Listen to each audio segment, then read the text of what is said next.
We should make a very clear distinction here that often when people are embittered and resentful and feel like they're victims, it's because really awful things have happened to them. Now, not always, but often. And so then the question is, well, if you're in a situation and something really awful is happened to you or has happened to you, then, well, why shouldn't you feel like a victim? And is there a better alternative? And part of what you were trying to lay out in this part of the book is what those better alternatives are. So part of looking for that hero is to find out from someone else's example. In your case, it was your mother, but these other sources that you described of people who were in a sort of hell in an undeniable sense, but who chose in a very real way to make it as good as it could possibly be given the circumstances. And so they had to turn to sources of power, let's say, and strength and fortitude and resilience that weren't, in some sense, obviously associated with the catastrophe. I mean, in your mother's case, it's a pretty tragic situation. She's a young mother, she has young kids, now she has breast cancer, and she fights a losing battle over a period of 5 years. That's pretty bad. And then you have to ask yourself, given that that's obviously pretty bad, how is it even possible that someone could handle that with not only grace and courage, but the kind of grace and courage that leaves their children with an an immovable sense of the ability to prevail in the face of the deepest adversity. I mean, that's really something. You said here, thousands have come before you and they did just fine. So quit your complaining. And it's not because you have nothing to complain about. That's not the case. It's that that's not the right approach. The fact is, and this is such an optimistic fact, as well as a judgment in some sense, the fact is that if someone else can do it, so can you. And that's something, right? If you're reading about the great heroes in history, people who are in these terrible situations, and you see someone rise to the occasion, and then you can say, well, that was a person who did that, and I'm a person, and so maybe I have that capacity too, even though I don't know how to approach it. And then some of the rest of your book, much of the rest of your book, I would say in some sense is a guide to help people figure out how they could approach that. One of the things you point out first is, well, notice who you admire, and then maybe try consciously practicing becoming like that. When you see someone in the depths of genuine suffering, hopefully what you're trying to do is to throw a lifeline, and one possible lifeline is compassion. And that's probably the right lifeline to throw an infant, who's suffering, that sort of overwhelming compassion. But for someone who is an adult or making progress towards being an adult, the lifeline that might be thrown is there's something within you that would let you be more than you are, and much more, and maybe enough more so that you could actually deal with this suffering so it didn't turn into hell and take everything along with it. And there isn't anything more optimistic than that. You say something here, which I think is extremely, I'm going to read something from your book here. It is true that character is to some extent innate. I would say what that does is that it provides each of us with a range of talents and a range of temptations. And so it's something like that. So it's the hand we're dealt, and there's certainly a genetic element to that. Our genetic makeup imbues in us certain proclivities. But it is as true that character is mostly a consequence of choices. Strangely enough, we all make them, and we should make them deliberately, with the knowledge that these choices are part of our responsibility toward a purpose other than our own selfish aims. That responsibility is to your family, friends, community, and country. That's something that conservatives put forward as a pathway to virtue. And what's so interesting about that, as far as I'm concerned, as an antidote to atomistic liberalism, let's say, that hyper-privileges the individual, is that it's definitely been my observation as a clinical psychologist that in the depths of misery, the capability that you have to be of service to other people, your family, your friends, your community, your country, that's actually a saving grace under such circumstances. And that people really find a deep and abiding meaning in that service. So it's not just finger wagging and the pointing towards duty. It's like, no, you don't understand. that if you're in desperate straits, if your life has fallen apart, if you're nihilistic and miserable, and maybe you have your bloody reasons, because maybe you do, that's still the case that if you step outside yourself and you try to make the lives of other people better, that's the best possible thing that you can do for yourself.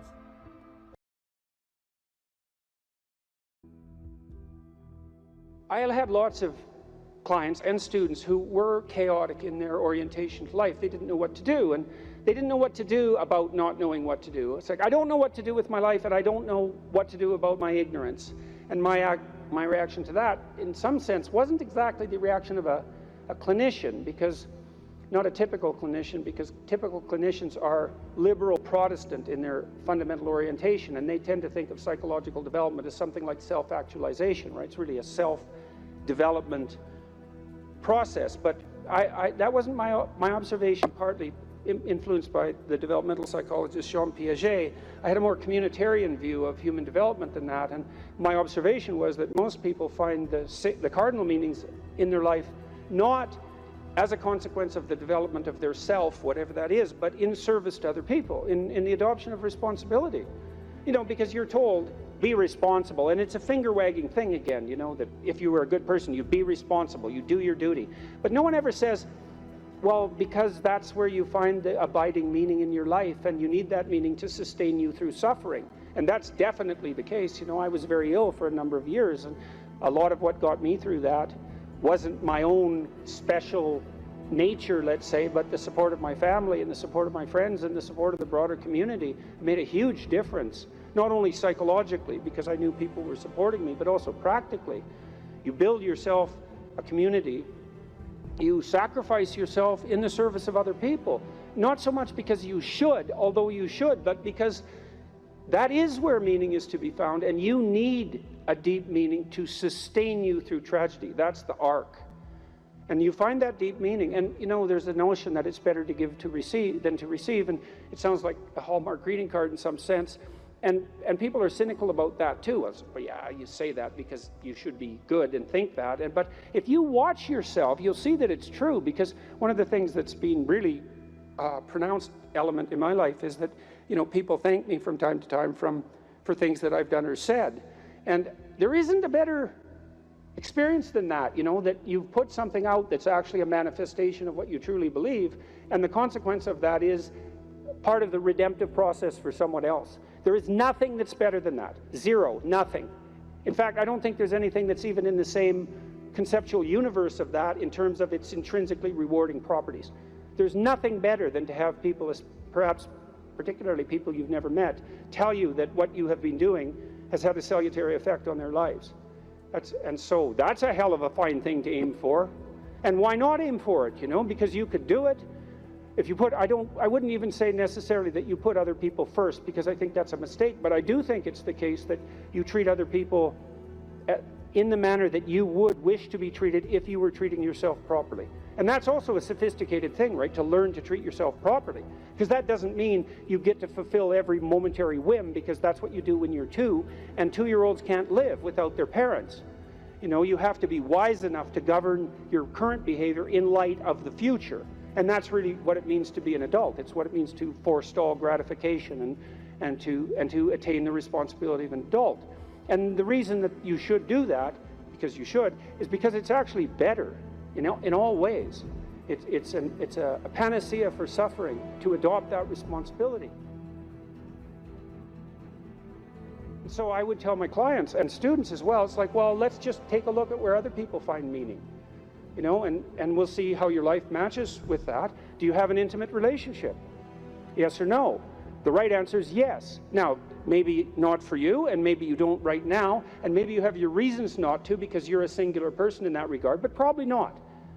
Because that's like a third of life. And so if you don't have that, that might be one of the reasons you're not doing so well. And the fact that you don't have it might be an indication that you're not oriented in the proper direction. Oh, I can give you an example of that. I had many people question me when I was just on tour. This is a question that came up quite rapidly, often in the Q&A sessions. How do I find the right person when I'm dating? How do I find the person who's right for me when I'm dating? And I got that, or on the internet, I got that question like 3 times in a row, and I thought, because I always think this, what about that question? What's wrong with that question? Something wrong with that question. How about, how do I conduct myself so that I am the best possible partner? Now that's a whole different, right? That's a whole different conceptual universe, and virtually no one ever asked that question. And I would say, well, if you want an answer to the first question, which is how do I find the person who's right for me, you actually start by asking the second question, which is what can I bring to the table for someone else? And if you're really good at bringing something to the table for someone else, hey man, people might be lining up to be your partner. And if they're not, then you might think, well, maybe I'm just not bringing the right thing to the table. And that's worth thinking, especially if you're desperate, you're lost, and you're alone. It's like, maybe I got this wrong. And I usually sort of top that with the suggestion that even if you did find the person who was perfect for you, and they're that perfect, what makes you think they wouldn't take one look at you and run screaming away? And they likely would if they were that perfect, because, really, are you that much of a catch? And if you think you are, that might be part of the problem. So that's one, right? Intimate relationship. So I would say to you at the crossroads, develop a vision for your relationship. There's a gospel saying, which is, of course, impossible to comprehend or believe. Knock and the door will open, ask and you will receive, seek and you will find. And people think, well, no way, the world's not constituted like that. It's like, it goes back to the idea of aim. If you don't aim at it, you're not going to hit it. And it might also go back to a question about what do you mean by ask and what do you mean by want? Because it isn't just some casual request. You're praying to God, I wish I could find my wallet or something like that, as if he's the casual granter of magical wishes, like a fairy with a magic wand. It's not that. Asking means something like this: I am willing to give up everything that I'm doing wrong so that I can put things right, if I could know what right was. And that's you're on your knees when you say that, man. And maybe if you're on your knees, you get the answer. And so that's worth thinking about. So, if you knocked and you wanted to walk through and you asked and you wanted to learn, and you sought because you wanted to find, maybe you would receive and be answered and find, but not without aim. And so I might say, well, look, if you could have the relationship you wanted, you get to have the relationship you want and need, but you have to know what it is. And so then you need a vision of that. It's like, and a developed vision, Not, I need to find the person right for me. It's like, what do you mean by that? How are you going to treat your partner when they come home from work? How about something that concrete? Or how would you like to be treated when you come home from work? Or what sort of partner do you want in relationship to their attitude towards children? You have to make it real, like it's the story of your own life, which, by the way, it is. And then maybe you find it, because at least once you've developed a vision, if it manifests itself, you'll recognize it. That's something. Why don't you set your family right? You need siblings. Maybe you don't have them. Set your relationship with your parents right. Fix your relationship with your father, with your mother, with your siblings. The same thing. And then what sort of relationship do you want to have with your children? If you could have what you wanted. I had a very good relationship with my children. My daughter, as I said, was very ill, so that made things complicated. But I had a great relationship, and still do, with my son. It's one of the lights of my life. And we concentrated on making that relationship pristine, both of us, and my wife as well. And so you imagine, well, I want my son to love me. I want my son to respect me, and vice versa. I want a child who can make mature decisions. I want someone I can rely on. I want someone who other people gravitate towards. Because I can have what I want if I'm willing to make the proper sacrifices. And so that's a good thing. Could you set your family straight? Well, you need a job or a career. And so what can you offer, and what can you bring the world in that regard? And then I would say, well, if you're thinking about career success in this Tower of Babel manner, then that's a temptation. But you might think, well, how much good could I do if I had the opportunity in the shortest possible period of time, if I went all in? And then there's an aim, man, there's an aim. And then you might think, well, what would that look like? If I was a light to my community, if I was a light to the people I work with, who would I be if I was like that? And then you can conceptualize that, and you can see when you deviate from it, and why couldn't you correct for the deviations and move towards that? And then you might say, well, are you going to make productive use of your time outside of work? Productive and generous use of your time, productive, generous, and meaningful use of your time. How about that? You're going to control your susceptibility to temptation, regulate your alcohol and drug use, because alcoholism takes out lots of people. Regulate your sexual temptation, you can control yourself for some reason that's worth controlling yourself for. You know, because there's something to being sybaritic. There's at least the momentary pleasure. It's not nothing. And you're not going to sacrifice that, if you have any sense, unless you sacrifice it to something clearly better.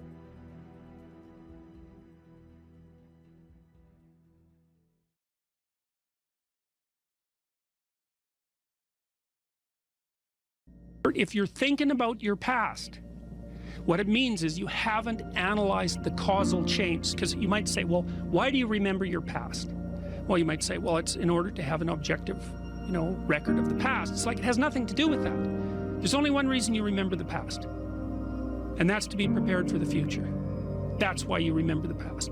And so what you're supposed to do is take the past and extract out from it wisdom. And wisdom is the ability to avoid stumbling blindly into ditches. Here's a time in my past I stumbled blindly into this horrible ditch and terrible things happened to me. You need to take that apart. You need to figure out, how was it that events conspired with your participation, voluntarily or involuntarily, so that that terrible consequence emerged. You need to know why that happened and how you could react differently in that situation. And as soon as you do that, your brain will leave it alone. It won't obsess you about it anymore, because the anxiety-producing parts of your brain are basically trying to tell you where there are obstacles in your environment. Don't go there, there's fire. Maybe you could master the fire, right? Then you're a wielder of fire, you're not just a victim. And lots of situations are dangerous or not dangerous depending on your level of mastery, right? Life is like that. And so a negative emotion that's associated with a memory is something that's crying out for mastery, and writing can really help with that. You're reorganizing your brain when you write autobiographically. Imagine memories can be stored at different levels of your brain, from sort of primordial, reptilian, image-laden areas that are very emotional, up to finely articulated plans for your future life. Well, you want to take everything that's negative and emotional and transform that into a fully articulated vision for your future. And that frees you of your past. You shouldn't be thinking about your past. I mean, maybe if you're 80 and you're going over a well-spent life, that's a whole different thing. But if you're 30, 35, or 20, and most of the time you're thinking about your past, it's like your soul is trapped back there. You need to free it through investigation. And the metaphysical language is appropriate, because that is, in a sense, what you're doing. You're trapped in the past. It's like you got to break free of that so you can use all your resources to move ahead into the future.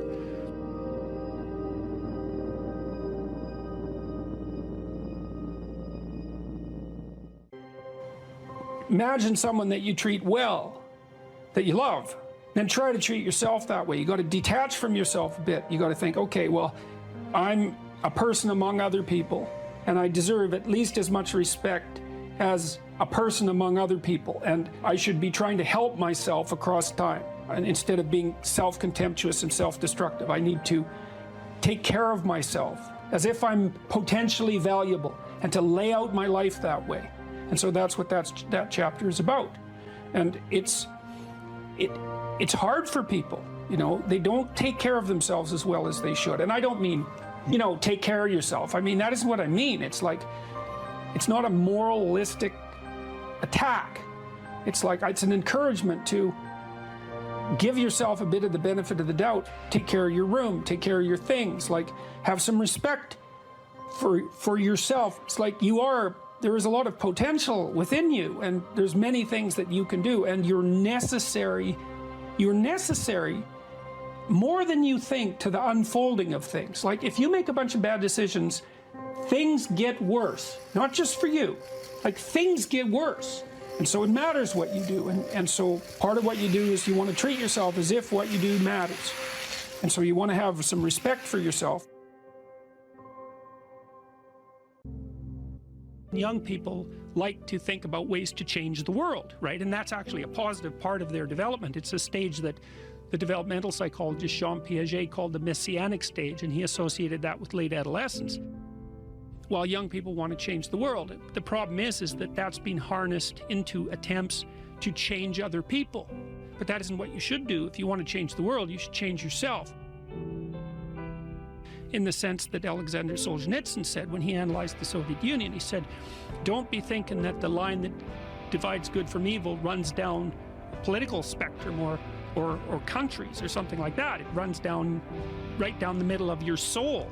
And if you want to sort out the world, then what you do is you sort yourself out. It's a serious business.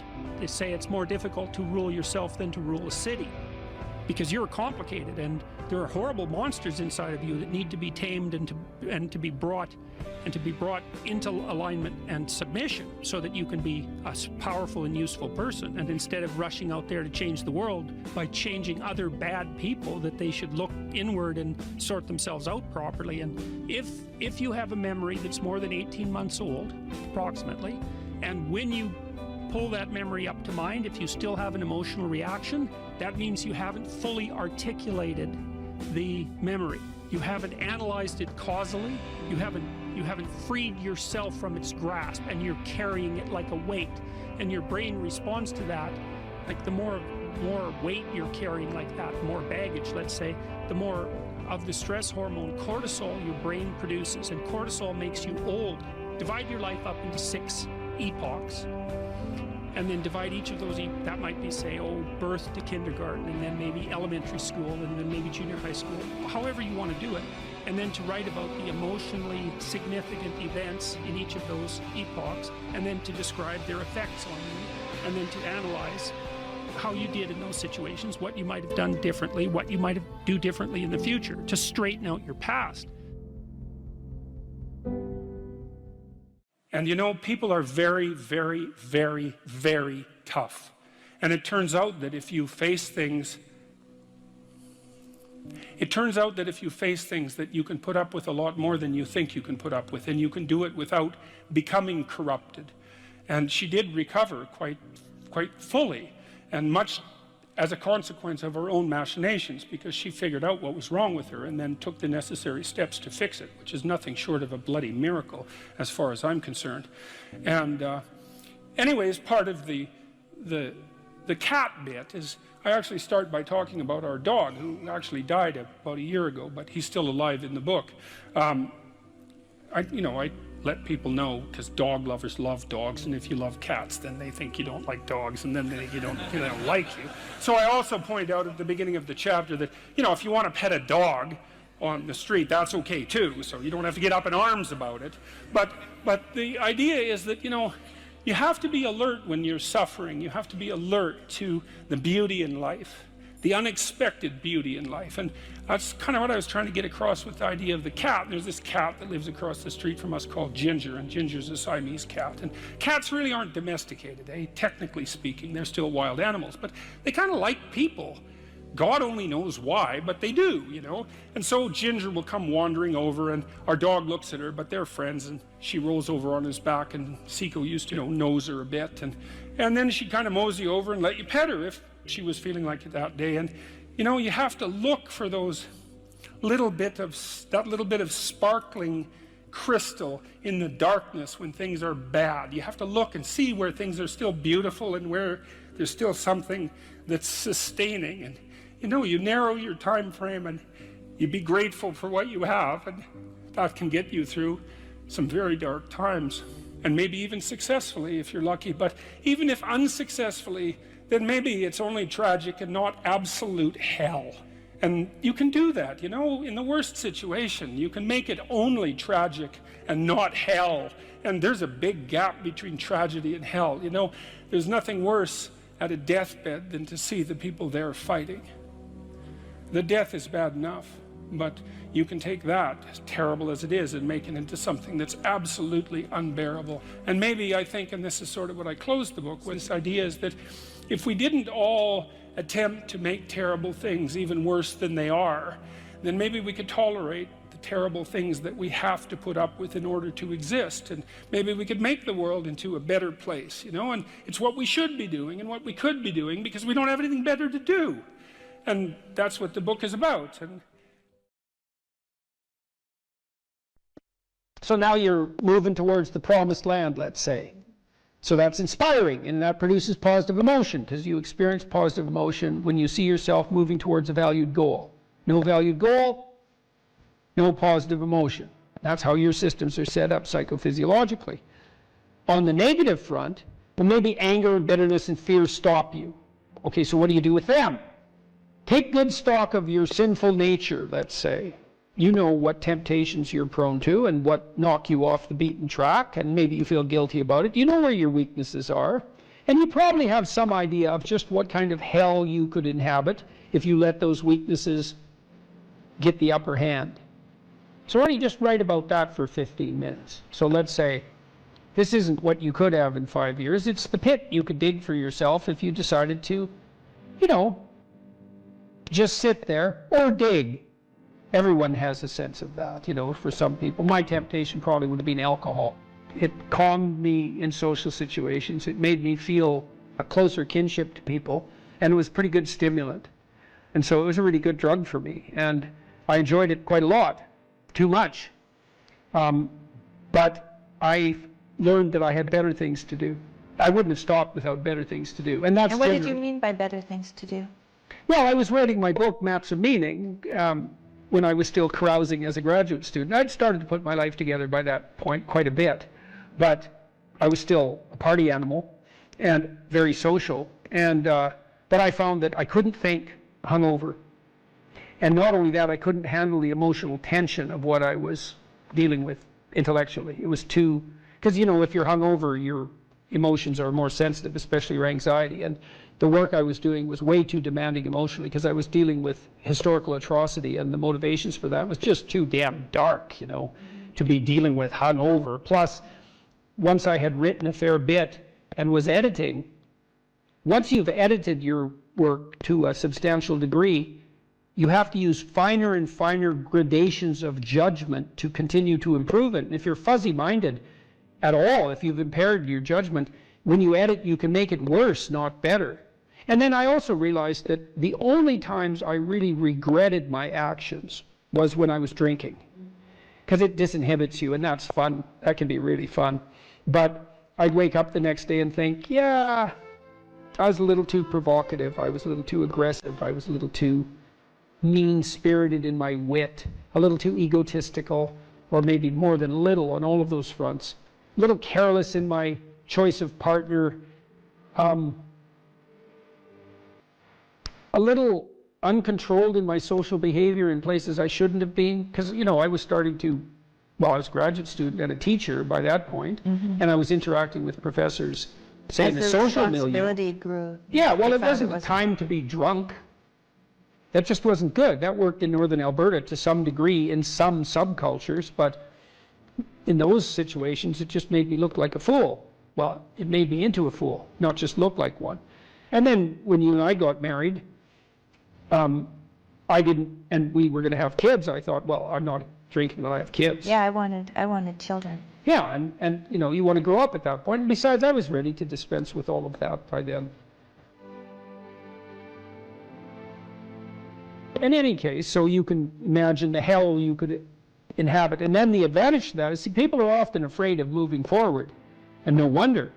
But you should be way more afraid of not moving forward. And so if you get that hell behind you, it's like, well, do I want to go there? Well, I don't have the effort or the energy. I'm not even sure that it's the right thing. It's like, well, do I want to go back there? It's like, no, definitely not that. And if you don't feel that, hell, then you're not nearly as motivated as you could be. Because if you have any sense of just exactly how bloody dismal and dark things could get, then, and that's right there for you. And that was one thing that... I thought it was helpful. I thought it was helpful when I did the future authoring to think about where I would go if I went to the wrong place. Why?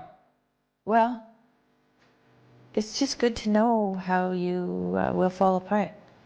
Yeah, well, and it's possible. And you can also ask yourself, and studying historical atrocity also helped me with that. It's like, well, do you want to be what would you call a sadist.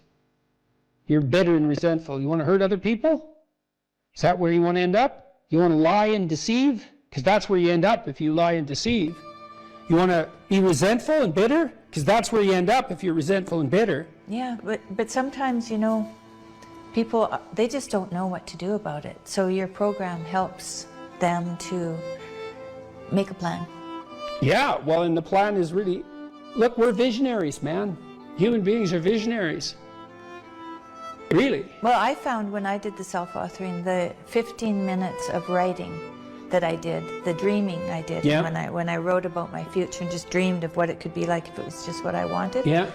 And then outlined the goals, because you outline goals after that in the future authoring. Those things that I had identified appeared in my life. Those. Yeah, well. And that was quite shocking to me. Well, the thing is, you look at the world through a goal-directed framework. And so when you switch your goals, what appears to you in the world switches. It's mystical in a sense, but in another sense, it's just understandable. It's like, well, if I look that way, I see the TV and the couch, and if I look this way, I see you in the chair. Well, that's not that mysterious, but what I've done is I've changed the reality that manifests itself to me just by changing the direction of my orientation. Well, we do that metaphysically as well.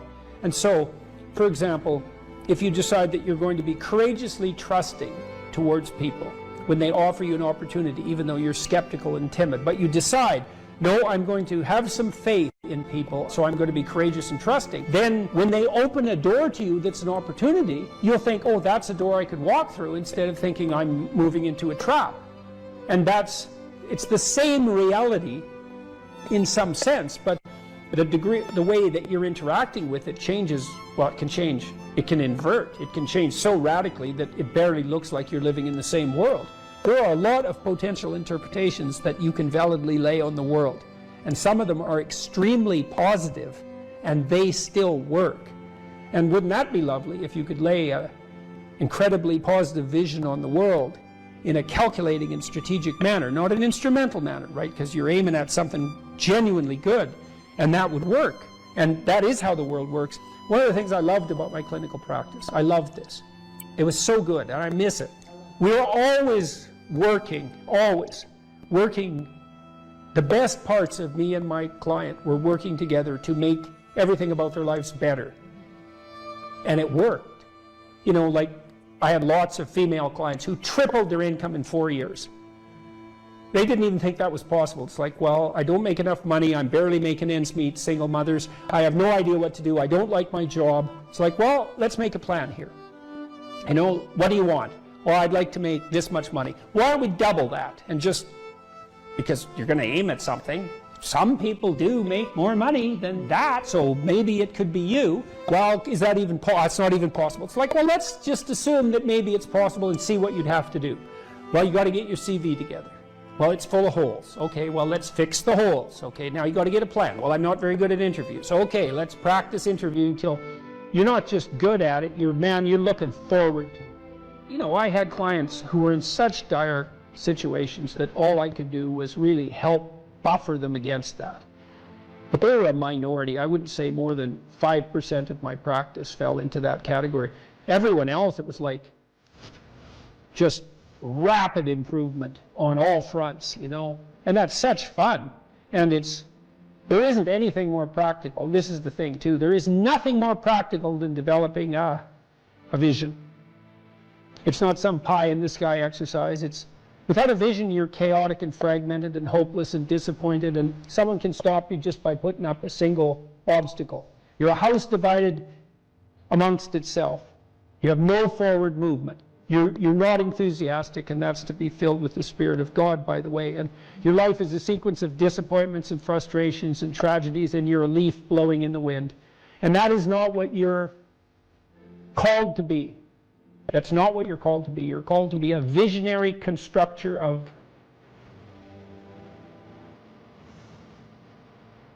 the paradise of vision. Mm-hmm. Really, that's who you are. Terrible as that is to apprehend. And so, Well, what do we have to lose? We already will lose everything we have to lose. Yeah. Right? We're all in this game, man. So there's, whether you want it to be this way or not, you are betting everything on your life. How about this gentleman second from? Yes. John's got the mic there. Thank you. I don't want to look behind me how many people are here because I'll get a bit nervous to ask this question. Also, this may not apply to many, so I expect your answer might be a bit short. I'm a vet and currently serving police officer in WA, and I've got PTSD, and I'm at the Marion Centre, which is a mental place, and they let me out today. Oh, yeah? Legally. I just wanted to ask you, how do I move from day-to-day hedonism and ideations and risk the hope and cautious optimism of a long-term life with the conditions I currently have, or for anybody who might be having complex PTSD and living day-to-day? Well, I mentioned this program that I have online, this self-authoring program. One thing you might try doing it. So so it's got 3 parts. The first part is a guided autobiography. And what it asks you to do is break your life down into 7 epochs and 7 stages. Sometimes people do that by relationship or by year or by occupation, however you choose. And then to detail out the most significant emotional events of your life, especially those that still hold some emotional valence. And that would help, because what happens with PTSD in some sense is that the narrative through which you see the world fractures. And because it fractures, your perceptions and your consequent emotional responses become chaotic. And that chaos produces a stress response, a chronic stress response. And so what you need to do to recover from PTSD is to knit the story back together. And I had a client who had PTSD, very seriously affected. She was only 17, and she was so fractured that she was diagnosed with severe schizophrenia. And when I first saw her, she could barely talk, and she could barely focus her eyes, and she would move her hands up and down, and I could, like she was grasping for something. And I asked her why, and she said that she could see lines in front of her and that she was trying to interact with them. I mean, when your perceptions are fractured, you're in pretty rough shape. And it turned out that she had been terribly bullied by a boy whose amorous advances she had rejected, and he set out to make her life hell, and certainly succeeded. And I had her walk through this past authoring program in the course of therapy. And she could hardly write to begin with. And we went through her life right from the beginning. And as we went through it, she got more and more coherent. And by the time we had brought her up to date, including walking through this catastrophic bout of bullying and the school's absolute inability to do anything about it, she had glued herself back together.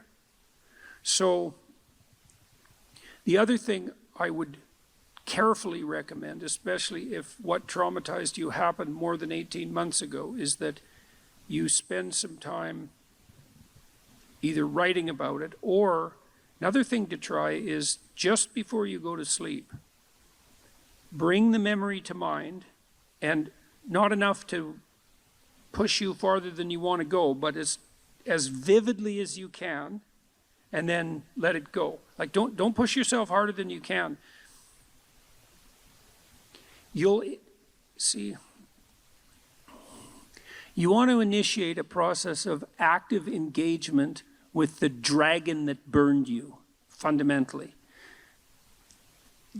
The psychophysiological pattern of active engagement is the opposite to the psychophysiological pattern of involuntary stress. And so if you can practice embodying that voluntary confrontation, then that stance can come to dominate. And that's the stance you want to dominate, because that moves you forward voluntarily into the world. And so, and that, in all probability, that that will work. So I had this is a friend of mine, he had PTSD, and he had been brutalized in a Canadian residential school when he was a kid, and it was bloody rough, like Auschwitz level rough. It was really bad.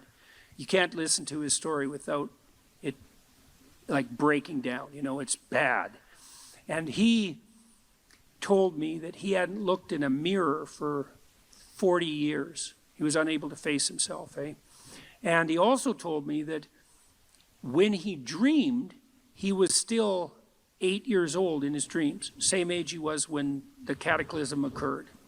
And that he had started to become aware that he was stuck in his dream. He's kind of a visionary guy, he's an artist, this guy. And so I suggested that he spend a little bit of time in front of the mirror each night before he went to bed, just taking a glance at himself.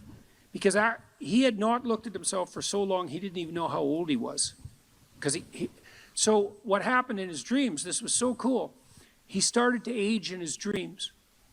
So instead of being stuck at 8, then he was 10, and then he was 12, and eventually, he did this for a number of months, eventually he got as old in his dreams as he was in real life. And what that meant, like imagine your dream image it's the representation of yourself in imagination.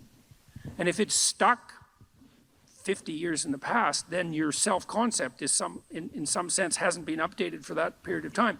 Just that process of voluntary engagement, which was him being willing to look at himself in the mirror, despite his shame, his deep shame at what had happened to him, that was enough to pull him back together. So that should work. That should work, you know. The other thing with PTSD, it's also very useful to develop something approximating a sophisticated philosophy of good and evil, because people generally have PTSD because they've been struck by something malevolent. And so it's not just tragedy, there's malevolence in it. Reading, there's a couple of books I'd recommend. One is called Ordinary Men. It's about a police battalion in Germany who was trained to do heinous things in World War II. It's a great book, Ordinary Men. It's a great book.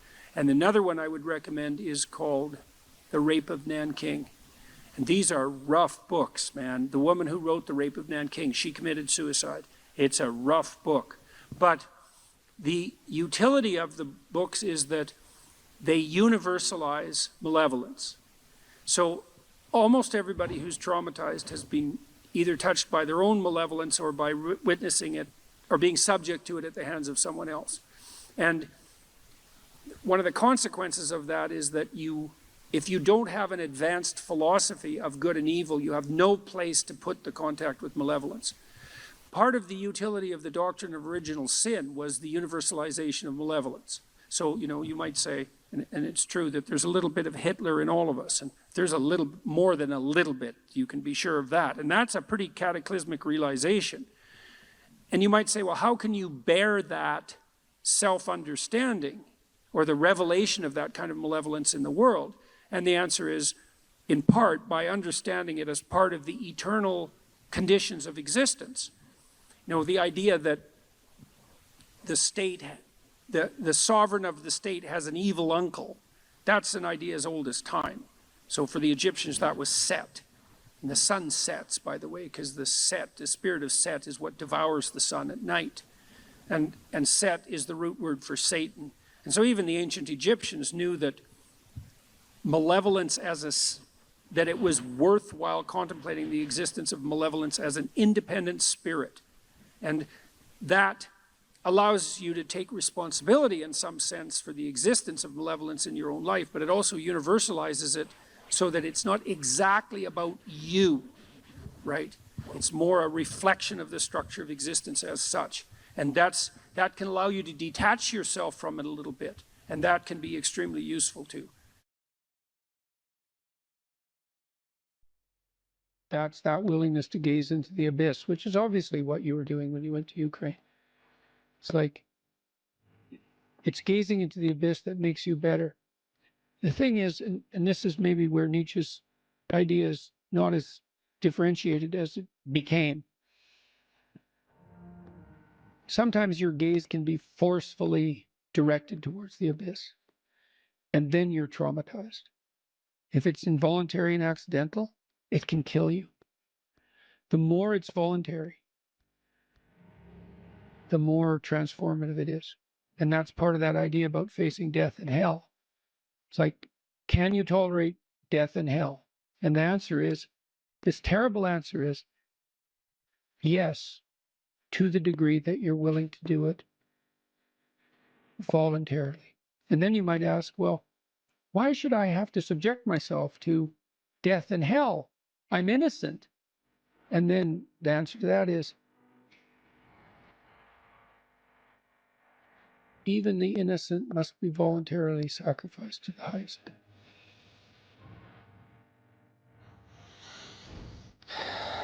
That's such an interesting distinction. Voluntary suffering. Voluntary, yeah. Yeah.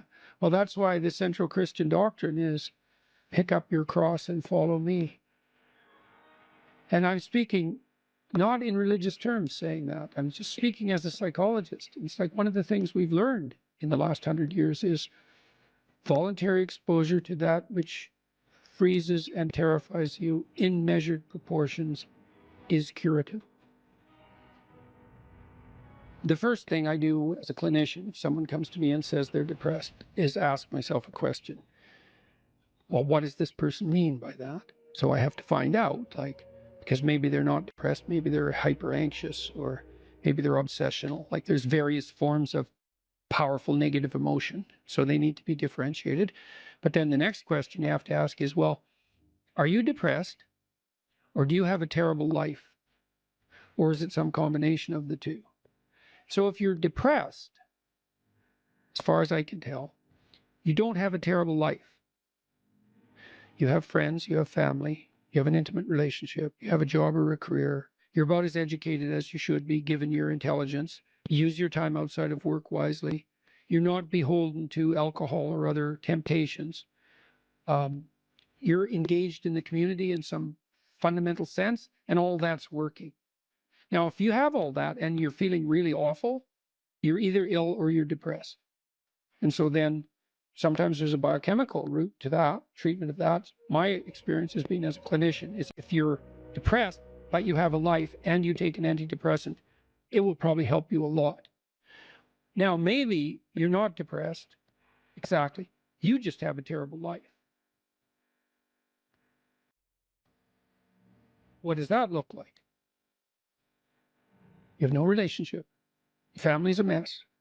You've got no friends. You've got no plan. You've got no job. You use your time outside of work, not only badly, but destructively. You have a drug or alcohol habit or some other vice, pornography addiction. You are completely unengaged in the surrounding community. You have no scaffolding whatsoever to support you in your current mode of being or you move forward.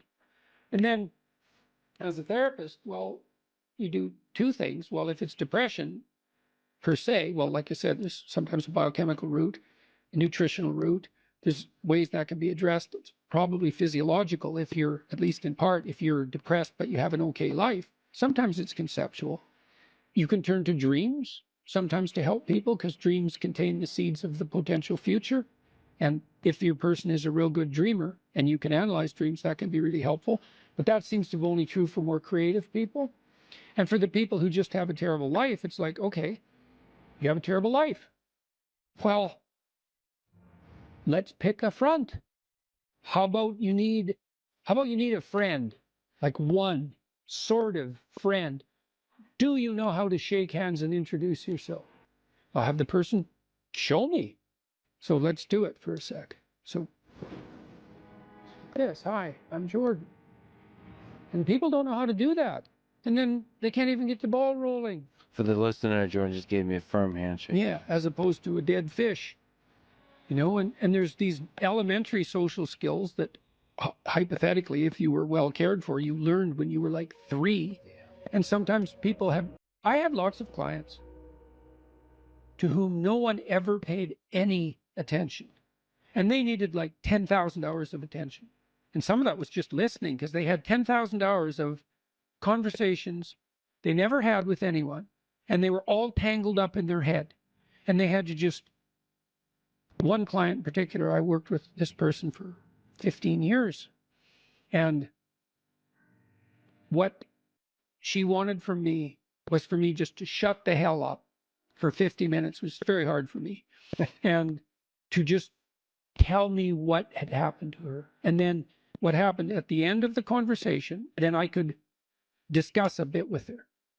And then as we progressed through the years, the amount of time that we spent in discussion increased in proportion in the sessions until by the time we stopped seeing each other, when my clinical practice collapsed, we were talking about 80% of the time. But she'd never been attended to properly, ever. And so she was an uncarved block in the Taoist sense, right? She hadn't been subjected to those flaming swords that separated the wheat from the chaff. And so you can do that in therapy. If you're listening and you're depressed, I would say if you can't find a therapist, and that's getting harder and harder because it's actually become illegal to be a therapist now because you have to agree with your clients, which is a terrible thing to do with them. Just like it's terrible just to arbitrarily oppose them. You could do the self-authoring program online because it helps you write an autobiography. And so if you have memories that are more than 18 months old that bother you when you think them up, part of you is locked inside that.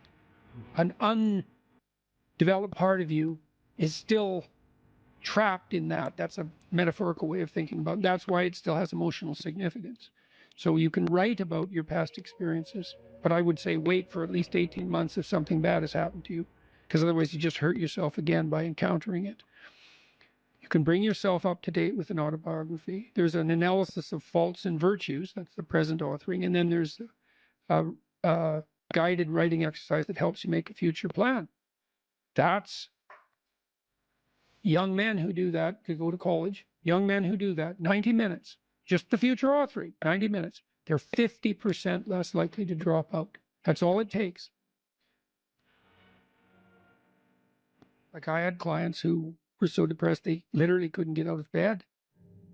So what's their first step? It's like, can you sit up once today? No. Can you prop yourself up on your elbows once today? Like you scale back the dragon till you find one that's conquerable that moves you forward. There's a rubric for life. Scale back the dragons till you find one conquerable. And it'll give you a little bit of gold, commensurate with the struggle. But the plus side of that, because you think that, God, that's depressing. You mean I have to start by sitting up? Well, you do if you can't sit up. But the plus side of that is it's the Pareto distribution issue, is that aggregates exponentially increase. And failures do too, by the way, but aggregates exponentially increase. So once you start the ball rolling, it can get zipping along pretty good. This person that I talked about was incapable of sitting with me in a cafe when we first met, just talking, even though I was her therapist. But by the end, she was doing stand-up comedy. So, it took years, but still, most people won't do stand-up comedy. That's quite the bloody achievement. She would read her poetry on stage too. So for someone who was petrified into paralysis by social anxiety and who had to start very small, it was a hell of an accomplishment.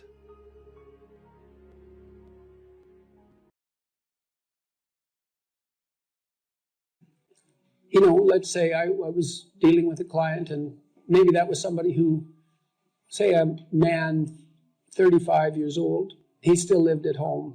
So he was too dependent. His room was a complete bloody catastrophe. And, he's living like a bratty 13-year-old. And that gets pretty ugly by the time you're 35.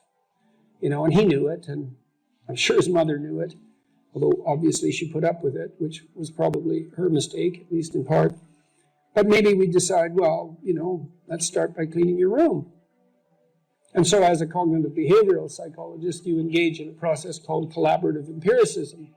And that's partly to solve the problem that you described as, well, how do we know we set the right goal? Well, we say, well, go try it. And just watch yourself like you don't know who you are and come back next week and we'll see how you did. And maybe, I remember this one client, he came back and he said, you know, I went and got the vacuum cleaner from the closet, which is something I really never done, and I put that vacuum cleaner in the doorway of my bedroom, crossways, so it blocked the doorway, and then I just walked over it for a whole week.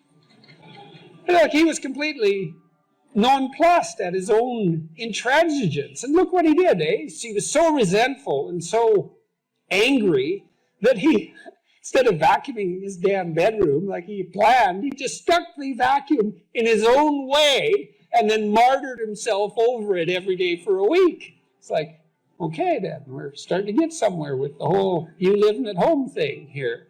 And so, well, that was too high a goal for him.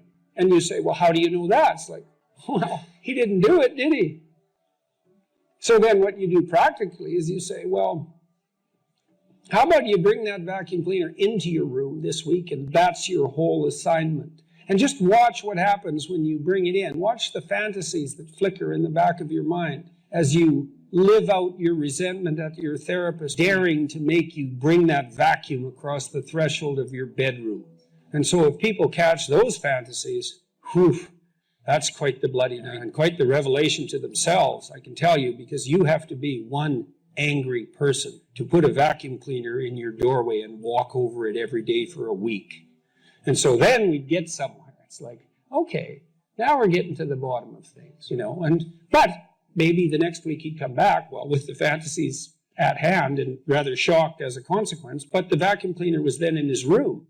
And so he broke the threshold there, you know, and then maybe all he could do was sort out a drawer or half a drawer, something like that. So what you do is, you know, you pick a target that you think is probably reasonable, and you can negotiate that with yourself. If you're suffering, you are obligated, in a sense, to hold on to whatever rope someone throws you. Life can be meaningful enough to justify its suffering. You can tyrannize yourself into doing things, but I wouldn't recommend it. What I would recommend instead is that you ask yourself what you're willing to do. It's a really effective technique. It's like a meditative technique. That's when life is worthwhile.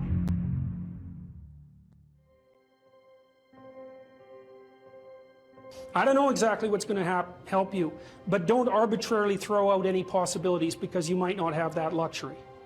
Antidepressants help a lot of people, and there are technical reasons why that's the case. If you're offered a gift by your society and it works, try it. I don't care what your presuppositions are. The time you see people who are suffering with depression, for example, there's a multitude of reasons, but I'll take one common reason.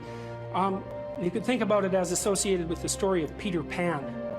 Peter Pan is someone who won't grow up, right? Now, the problem with Peter Pan is he gets to be king, but it's king of Neverland. Neverland doesn't exist. So being king of nothing isn't that helpful. Well, one of the things that you often see with people who suffer from depression, and I'm not making a blanket statement about the cause of depression because there's lots of them, is that people who don't have enough order in their life tend to get overwhelmed. So, for example, if someone comes into me to see me and they say they're depressed, I always ask them a very standard set of questions. Do you have a job? If you don't have a job, you're really in trouble in our society. First of all, your biological rhythms tend to go off the rails right away because there's no reason to go to bed at any particular time and there's no reason to get up. And for many people, if they don't get up at the same time, they foul up the functioning of their circadian rhythms, and that's enough to make them depressed right off the bat, especially if they start napping during the afternoon. They also don't have a purpose. People aren't good without a purpose, and this isn't hypothesizing. We absolutely understand the circuitry that underlies positive emotion. When you're attending to something you're interested in and you're engaged in it, that's when you're alive. That's when life is worthwhile. It's so worthwhile that in those moments you don't even ask the question about it. The question itself goes away because the meaning that you're united with is so powerful that it can push back the adversity that would otherwise characterize life. Nietzsche said, the person who has a why can bear any how. We know how it works. Almost all the positive emotion that any of you are likely to experience in your life will not be a consequence of attaining things. It will be a consequence of seeing that things are working as you proceed towards a goal you value. That's completely different. And you need to know this because people are often stunned, for example, they finish their PhD thesis and their presupposition is that they're going to be elated for a month. And often instead they're actually depressed and they think, oh, what the hell, I've been working on this for 7 years and I handed it in and what do I do now? And that's what depresses them, right? It's the what do I do now? Well, they're fine if they enjoyed it, pursuing the thing, as long as it was working out, they get a lot of enthusiasm and excitement out of that because that's how our nervous systems work. Most of your positive emotion is goal pursuit emotion. If you take drugs like cocaine or amphetamine, the reason they're enjoyable is because they turn on the systems that help you pursue goals. That's why people like them. So if you don't have a job, you got no structure, that's not good. Plus, you tend not to have a point. So you're overwhelmed by chaotic lack of structure and you don't have any positive emotion. It's funny that philosopher Kierkegaard, you don't usually hear a joke that starts like that, by the way. He wrote 150 years ago, and he was one of the first people who really wrote about anxiety. He was one of the first psychological philosophers. And he regarded himself as rather useless, all things considered. And he wrote a section in one of his books about all the industrialists that were operating in Europe at that time, trying in every possible way to make life easier and more efficient and productive for everyone, which was definitely happening during the Victorian period, and Europe was rapidly transforming into an industrial powerhouse. And he said, someone as useless as him, with an orientation towards being a student who liked to sit and contemplate ideas and talk in cafes and smoke cigars and drink, could never do anything to make anything easier for anyone than everyone was already trying to make it. And so he thought that his task would be to make things more difficult for people, because there would come a time when what people wanted wasn't more ease, but more challenge and more difficulty. And that's really smart, you know, and it's witty and it's true. And one of the things that I've come to understand, I believe, is that, and Dostoevsky knew this too. He wrote about this in Notes from Underground. It's a great book, very short book, brilliant, absolutely brilliant, compelling, dark read. It's the confession of a miserable, resentful, like murderously genocidal bureaucrat who evaluates his own soul, I suppose, and confesses his sins. And it's also a critique of the idea of utopia oriented towards security. And Dostoevsky, who was dealing with the set of ideas that are really tearing us apart culturally right now, this idea of a eventual utopia based on something like security and safety. Dostoevsky really objected to that back in, this is like 1860, a long time ago. He said, you know, the thing about people that you don't really understand is that, he said, fundamentally we're ungrateful and we can curse. That's what distinguished us from the animals, which I thought is pretty damn comical. But he said something very interesting, you know. He said, if you set up a utopia so that all people had to do was eat cakes and busy themselves with the continuation of the species, that, yeah, right, Russian humor, you know, that after a surfeit of that, after enough of that, which would happen quite quickly, people would just go mad just to break things, just so something unexpected and remarkable could happen, and that we're not built for security and safety, but for something, well, let's call it adventure, something like adventure. That's a good thing to know, you know, because you don't want to suffer unduly. That seems reasonable. And you might think, because of that, that really what you want is happiness.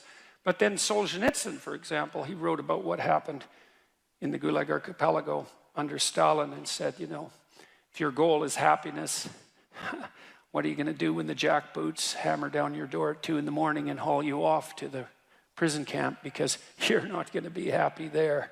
And so, you know, happiness is a boat that's easily capsized and the waves are always there. And so if your philosophy is one of, say, impulsive happiness, same sort of thing Dostoevsky was pointing at, and Kierkegaard, then you're not prepared when all hell breaks loose. And all hell, it will absolutely 100% break through at some point in your life, and you're lucky if it won't be decades. You know, it'll certainly be some of it, and it might be a lot of it, and for some of you it's going to be damn near the whole thing.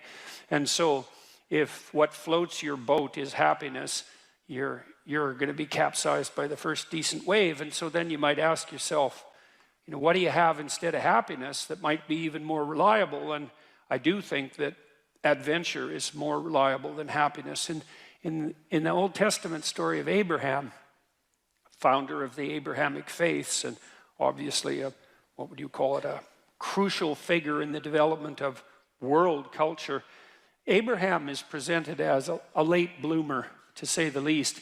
He's like 83. People lived longer back then, at least so the story goes. And he had a very rich father by nomadic standards, and he could just sit around in the tent all day, and you know, a doting mother and a rich father, he could just sit around in the tent all day and eat peeled grapes and busy himself with the continuation of the species. And but you know, God appears to him and says, get away, get out of your security, get out of your comfort, leave your family, leave your community, leave your nation, go out into the world. And it's very interesting. It's a very interesting story. It's very interesting to contemplate it from both a psychological and a religious perspective, because what God is presented as in that book, which is a crucial book for as I said, for world culture, is God is presented as the manifestation of the Spirit that calls even the too secure and pampered to adventure. And then Abraham has a pretty rough time when he goes out and has his adventure. It's not all, you know, Skittles and roses from then on in. Quite the contrary. And he runs right away into like a conspiracy of elites to steal his wife. He runs into tyranny, runs into starvation. He encounters war. It's like he goes out in the world and he has the whole tragedy of his life, both on the social and political front and individually, you know. But the promise is the promise of adventure, and the implication is that if you have a sufficient adventure, then that cannot so much protect you from suffering, because perhaps that is impossible, but to justify it. And because you kind of know this in your own life. When you look at your life, you might look back on travails that you've undertaken, you know, and they've done end-of-life surveys with people and asked them what they regret. And, you know, people don't regret what they did that didn't work. They regret what they didn't do that could have worked. You know, they regret the chances they didn't take. And, you know, even if you do an evaluation of your biography, one of the things that you want to be able to say to yourself is something like, maybe there's nothing better you can say to yourself than this. You can think about this for yourself and see if it's true. That was extraordinarily difficult, but it was worth it. And, you know, it's not like you can have one of those without the other, because you can't imagine that you could have some confidence in what you've managed to accomplish, right? The kind of confidence that would instill you with a certain genuine sense of self-regard despite your fundamental inadequacy. To have that fundamental sense of self-regard that's grounded in something real, it has to be based in a narrative that approximates that was extremely difficult, but it was worth it. You have to have both of those. And so that's interesting, because one of the questions we always ask ourselves, this is the theodicy question, technically. You see the suffering in the world, you see the suffering of children, you see maybe your own children or your suffering, and you wonder, well, how can reality be constituted so that I can have faith in its essence when there is so much suffering? And one answer to that is something like, well, how much suffering do you want? And you might think, none. It's like, yeah, I don't think so. I don't think that's right. You want something approximating optimized challenge. So you could say, at least you want to be pushed to your limit. And maybe you find the most exciting times in your life. In fact, you'll pay for this. You'll pay to have this experience, to be pushed to your limit, not beyond it, or maybe even a bit beyond it, you know. And maybe not so far beyond it that you crumble and break and things fall apart, but, you know, could you be pushed to your limit optimally if there wasn't the possibility of falling apart and breaking? Like, that's an open question. How are you ever going to take something seriously if the consequences aren't actually serious? You know, and there's something delightful about dancing on the edge. That's why Hawaiians believed that surfing was sacred, you know, and it's because to surf you have to be on the edge, right? And the waves can come and take you out at any moment. But without the possibility of the waves rising to take you out, then you can't dance on the edge. And maybe that's exactly what you want to do, you know, and there's good evidence from the neuroscience literature that consciousness itself is something akin to dancing on the edge. So technically, when you're conscious, when you're awake, your brain is occupying a position between something. It's a position that's something like between chaos and order.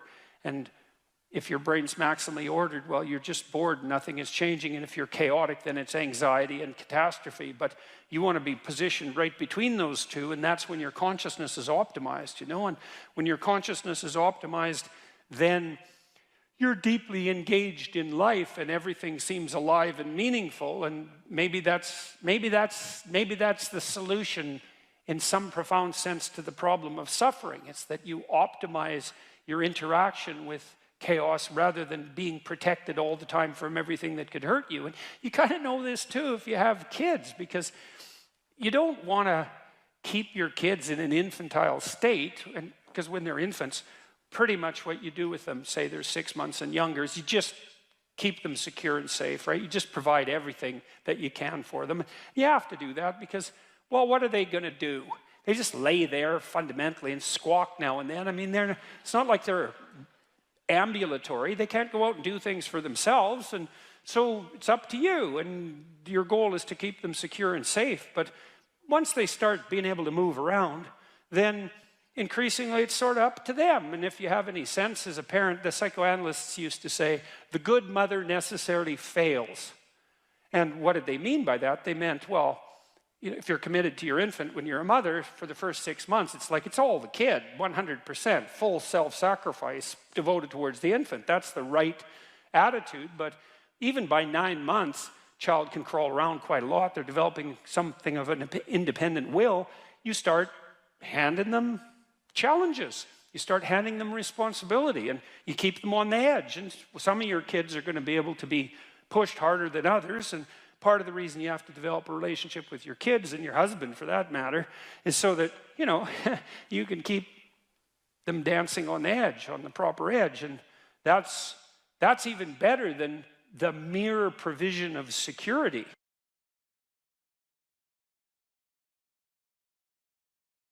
What sort of life would you have to have so that you could bear your suffering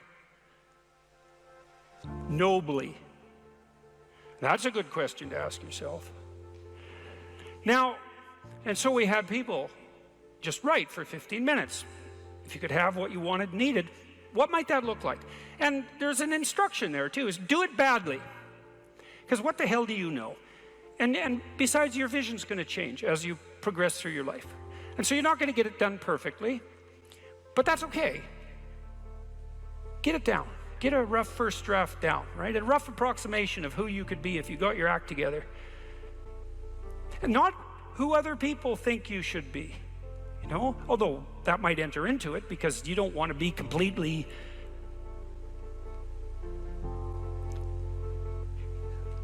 You can't be who you are properly and ignore the fact that you're embedded in a social context.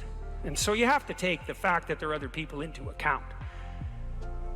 And it doesn't mean be who your parents think you should be either, even though that's another source of information that you might want to consider.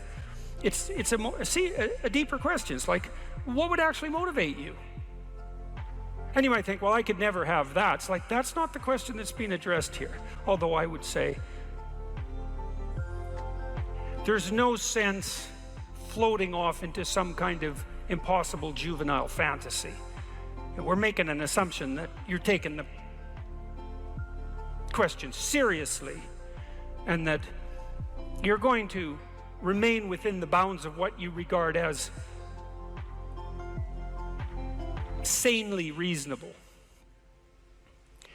So that's the first part. Second part was the opposite of that. It's like, okay, now you've specified a goal. where the goal is, in some sense, both your character and your life. And you specified that rather vaguely. You only had 15 minutes to write about it. And that's a good thing, because now you have something to move toward. Now, I could tell you this technically. This is an interesting thing to know. People say they want to be happy. That's not true, by the way. If you investigate what people mean when they say they want to be happy, they say, I just want to be happy. It's a very funny phrase. It's, what do you mean, just? Like, there isn't anything harder than that. So you can't just say just, that's all you want. You just want to be happy all the time. That's all it would take. It's like, good luck with that. That's not going to happen. So you can get rid of the just. And then, I want to be happy. Well, maybe. Actually, what people really mean when they say that is they don't want to suffer and be miserable. So really what they mean is they don't want to experience excess negative emotion. And you can find that out if you carefully question people and carefully analyze the answers. You find out they're actually more concerned about avoiding the catastrophic negative than living in a world of hedonistic delight. Now, you also find that while avoiding the catastrophic tragedy, they wouldn't mind having a little bit of hedonistic delight. And so some happiness is interleaved in there. Then you might ask yourself, to the degree that people do want hedonistic delight when they're being happy, what does happy mean? And you might think, well, happy means getting what you want. Happy is how you feel after Christmas dinner. It's like, no, that's asleep, right? That's content and asleep. Now, that's a form of contentment, but it isn't really what people mean when they say that they want to be happy. The happiness that people refer to when they talk about happiness has more to do with enthusiasm. And enthusiasm is an interesting word because it means, it's entheos. It means to be inspired. Inspired is in spirit. It means to be imbued with the Spirit. Well, enthusiastic is to be imbued with the Spirit of God, interestingly enough. And we'll return to that. When do you experience the positive emotion that's associated with happiness? The answer is, not when you've attained a goal, but when you're pursuing one. So you're set up. Your positive emotion is associated with movement forward.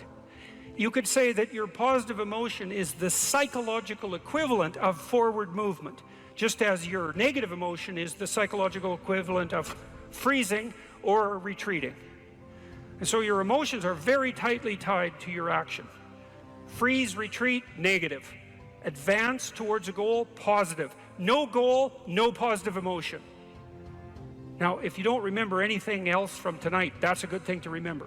No goal, no positive emotion. A corollary of that as well is no goal, confusion. So no goal not only means no positive emotion, it also means confusion, and confusion means anxiety and dread. And so a life without a goal is confusing and hopeless. And that begs the question, what should the goal be? And that's partly what we're trying to establish. You wrote for 15 minutes, you tried to develop a vision for your life. Now you have something to move toward. That sets up the precondition for potential positive emotion and happiness. What else do you need to motivate you? Well, how about negative emotion? So what do you do with that? Well, negative emotion can stop you. You might think, well, I'd like to get a better job, but I'm afraid of putting myself out in the job market. I'm afraid of being evaluated. I'm afraid that if I tried something more difficult, I might fail. Then you have your negative emotion opposing you, right? It's anxiety is stopping you. And fair enough, because there are things to be anxious about. But what if you could get your negative emotion behind you, pushing you instead of stopping you? Sometimes in my clinical practice, I would have clients who hated their job. They're laboring under the thumb of a tyrant. And maybe that was partly because they'd turned themselves into slaves, but it didn't matter. They were laboring under the thumb of a tyrant. They needed to make a move, laterally or up. They needed to make a move. And they were often afraid to, and they had their reasons. They didn't want to contemplate their resumes. They didn't want to open up their CVs. They didn't want to face the inadequacies of their past. They were afraid of being evaluated. They were afraid of being rejected. They didn't know how to negotiate. They didn't know how to conduct themselves in an interview. They were afraid of losing the security they'd already built up. They had their fears, and they were real, and those fears stopped them. But they'd come to me and say, oh my God, you know, I'm so miserable. My life is so miserable. And we'd take that apart. And one of the reasons was because they were laboring under the thumb of a tyrant. And then we'd talk that through, and they'd say, well, I'm afraid to make a change. And I'd say, well, that's okay. That's understandable. How afraid are you of not making a change? Let's make a little vision of that. You're 35, you hate your job. What's the consequence? You're not motivated, you don't want to get out of bed in the morning, you're starting to get depressed, you're getting bitter, you're getting resentful, you're getting cynical, you're amotivated at work, you're not doing a very good job, and you're starting to shrink. Now play that out for 10 years. You don't change it, you don't fix it. And what happens? Well, it's not like it's going to get better of its own accord. What's going to happen to you? Well, for sure, at minimum, what's going to happen to you is you're going to be in the same situation, but 10 years older. And if you can't get out of that situation now, what the hell makes you think you're going to get out of it in 10 years? You're 10 years older, you're 10 years more bitter, you're 10 years more cynical. Maybe by that time your marriage has collapsed because who the hell wants to live with you? You're even more of a slave than you were because you've labored another 10 years under the thumb of the tyrant and stepped backwards every time you were asked to, so you got smaller and smaller as the tyrant got bigger and bigger. It's like, think about that, and that means imagine it. Imagine that, okay? Now that's the situation. You're stuck where you are, but it's 10 years from now. And when I say think of that, I mean imagine that. It's like really play it out. It's like, you know how miserable you are now? You're afraid of making the necessary changes, but you know how miserable you are now. Just imagine how miserable you could be in 10 years. And in all likelihood, what you'll find is that you're way more afraid of that than you are of whatever's stopping you in the present. It's really useful to know what your own particular brand of hell might be.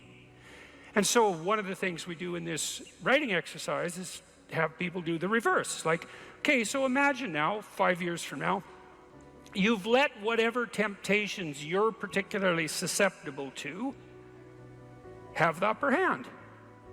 And they've augured you into the ground.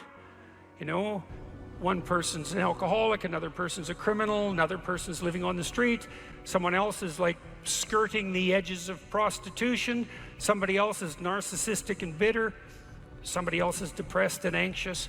You know where you would fall off the edge of the earth if you fell off in whatever direction you're prone to fall off. Everyone knows that, but we avoid that. You know, that's rule 3. Do not hide things in the fog. Is that the rule? Do not hide unwanted things in the fog. Yeah, well, we often won't allow ourselves to imagine the catastrophe that we're pursuing, let's say through inaction. That's a good thing to fix. So now you say, well, you think for 15 minutes, that's not very long, about who you could be and what you could have if you could have what you wanted, if you were who you could be. And then you think about what sort of hell you could produce for yourself if you didn't do that. And that's not a bad polarity. It's like, I'm going to get away from that and I'm going to move towards that. And then you have your negative emotion working for you and your positive emotion working for you. And that's a good gradient, and that's a great gradient emotionally, because as I said, you don't experience positive emotion except in relationship to a goal. And if you've got a nice gradient on your goal pursuit, then that's going to increase the degree to which you feel positive emotion. And positive emotion, by the way, isn't just about being happy. That's the most trivial part of it in some sense. Positive emotion allows you to focus. It's the soul of concentration. It's the essence of enthusiastic motivation. When you say, I really want to do that, that statement is predicated on the existence of positive emotion. It's the fact that the goal beckons to you, that makes you say, I want to do that. And you know how much easier it is to do something you want to do than to do something you don't want to do. And that ease is actually a consequence of the activation of the system that governs positive emotion. And you might ask yourself, well, how powerful a system is that? And I would say, well, almost all of the drugs of abuse that people are most prone to abusing are abused because they activate the positive emotion system. So cocaine, methamphetamine, heroin is also a painkiller, but it has a psychomotor stimulant element. That's the technical term for the pharmacological effect of pharmacological agents on the positive emotion system. Psychomotor stimulation. Psychomotor because it's associated with movement forward. And cocaine is such a powerful drug because it makes you feel like you're doing something worthwhile. That's the system it hyperactivates. And so it's a primary system of motivation. It's as old as forward movement itself. It's a cardinal source of meaning. And it only manifests itself in relationship to a goal. You're asked to outline the place you'd like to end up, which is your desired future, and also the place that you could end up if you let everything fall apart, is so that your anxiety chases you and your approach systems pull you forward. You're maximally motivated then. And it's important because otherwise you can be afraid of pursuing the things that you want to pursue, right? And that's very common. And so then the fear inhibits you as the promise pulls you forward, but it makes you weak because you're afraid. You want to get your fear behind you, pushing you. And so what you want to be is more afraid of not pursuing your goals than you are of pursuing them. Putting yourself in a challenging mind frame is much easier on you psychophysiologically because you don't go into the generalized stress response to the same degree. And you're activating your exploratory and seeking systems, which are dopaminergically mediated and that involve positive emotion. So if you can face something voluntarily rather than having it chase you, it's way better for you psychophysiologically. So that's partly why, well, it's worthwhile to go find the dragon in its lair instead of waiting for it to come and eat you. So, and especially when you also add the idea that if you go find the dragon in its lair, you might find it when it's a baby instead of a full-fledged bloody monster that is definitely going to take you down. Don't avoid small problems that you know are there. Face them, because they'll grow into big problems all by themselves. And you can think about, imagine the tax department sends you a notification. You owe them like $300. Well, it's you know, that's annoying. Maybe you don't even want to open the letter. Or maybe if you do, you just put it on the shelf. But that damn thing doesn't just sit there like a piece of paper on the shelf, right? You ignore that for 5 or 6 years, it's going to become attached to all sorts of horrible things. And if you ignore it long enough, you get the idea. It's going to turn into something that is completely unlike the little piece of paper that it's written on. And many, many problems in life are like that. You'll see that they pop their ugly little head up, and you know, and you might want to turn away. You might not want to think about it, which is the easiest way of turning away, right? You just don't attend to it. You know, if you could have your life the way you wanted it in 3 to 5 years, if you were taking care of yourself properly, you know, what would you want from your friendships? What would you want from your intimate relationship? How would you like to structure your family? What do you want for your career? Well, how are you going to use your time outside of your job? And how are you going to regulate your mental and physical health, and maybe also your drug and alcohol use? Because that's a good place to auger down, you know, because alcoholism, for example, wipes out, you know, 5 to 10% of people. So you want to keep that under control.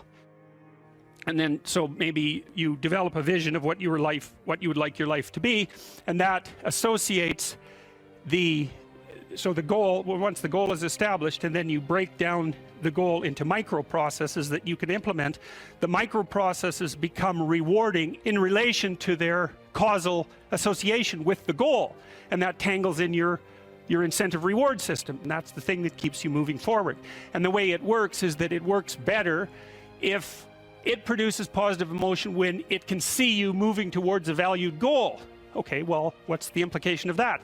Better have a valued goal, because otherwise you can't get any positive motivation working out. And so the more valuable the goal, in principle, the more the micro processes associated with that goal start to take on a positive charge.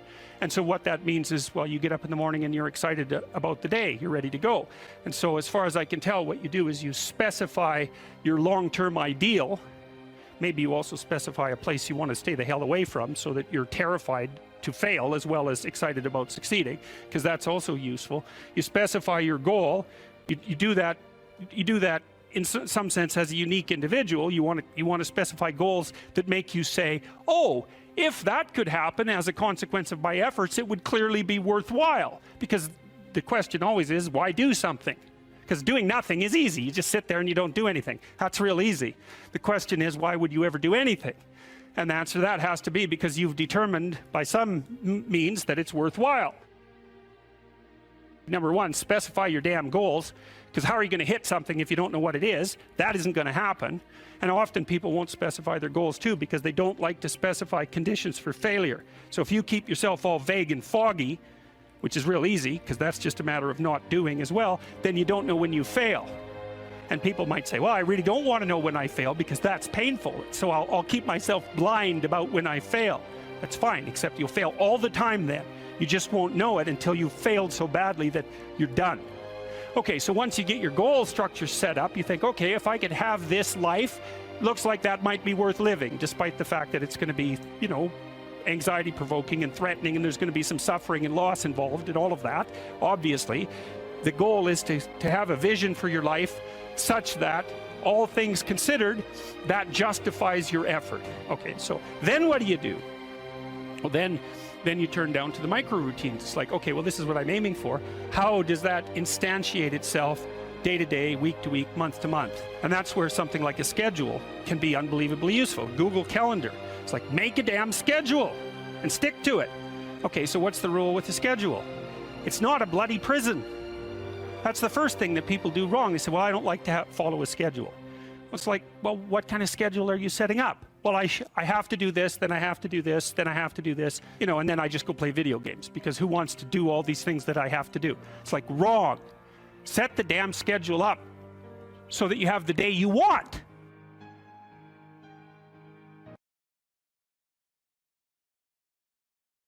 I wouldn't consider myself either naive or a particularly optimistic person. I don't think I'm either of those. But this is actually an idea. This is one of the only ideas that I've ever found that I really believe to be rock solid. I actually think that it's true. And it's very optimistic, because it says you can use your sense of meaning to calibrate your progress through life. But there's rules. You have to aim at the highest possible good that you can conceive. Now, and that's subject to update, because what the hell do you know? But you start by aiming at the star you can see rather than the dimmer one that you can't yet perceive. And then you decide that you're going to do that honestly, right? That's a big decision. So the first decision, I think, in some sense, is a decision of love. You're going to decide that being is worthwhile and that you're going to work for its betterment. And that's a decision that's based on love. And the second decision is based on truth. Having made that decision, you're going to play a straight game. Having made those two decisions, I think that you can allow your sense of meaning to calibrate your pathway. And then what's so interesting is that you hit a state that's as close to paradisal as you're going to hit right away, because being engaged like that, it's better to be engaged in the solution of a complex problem than not to have a problem at all. And that's no different than saying it's better for there to be being than non-being, because being is a problem.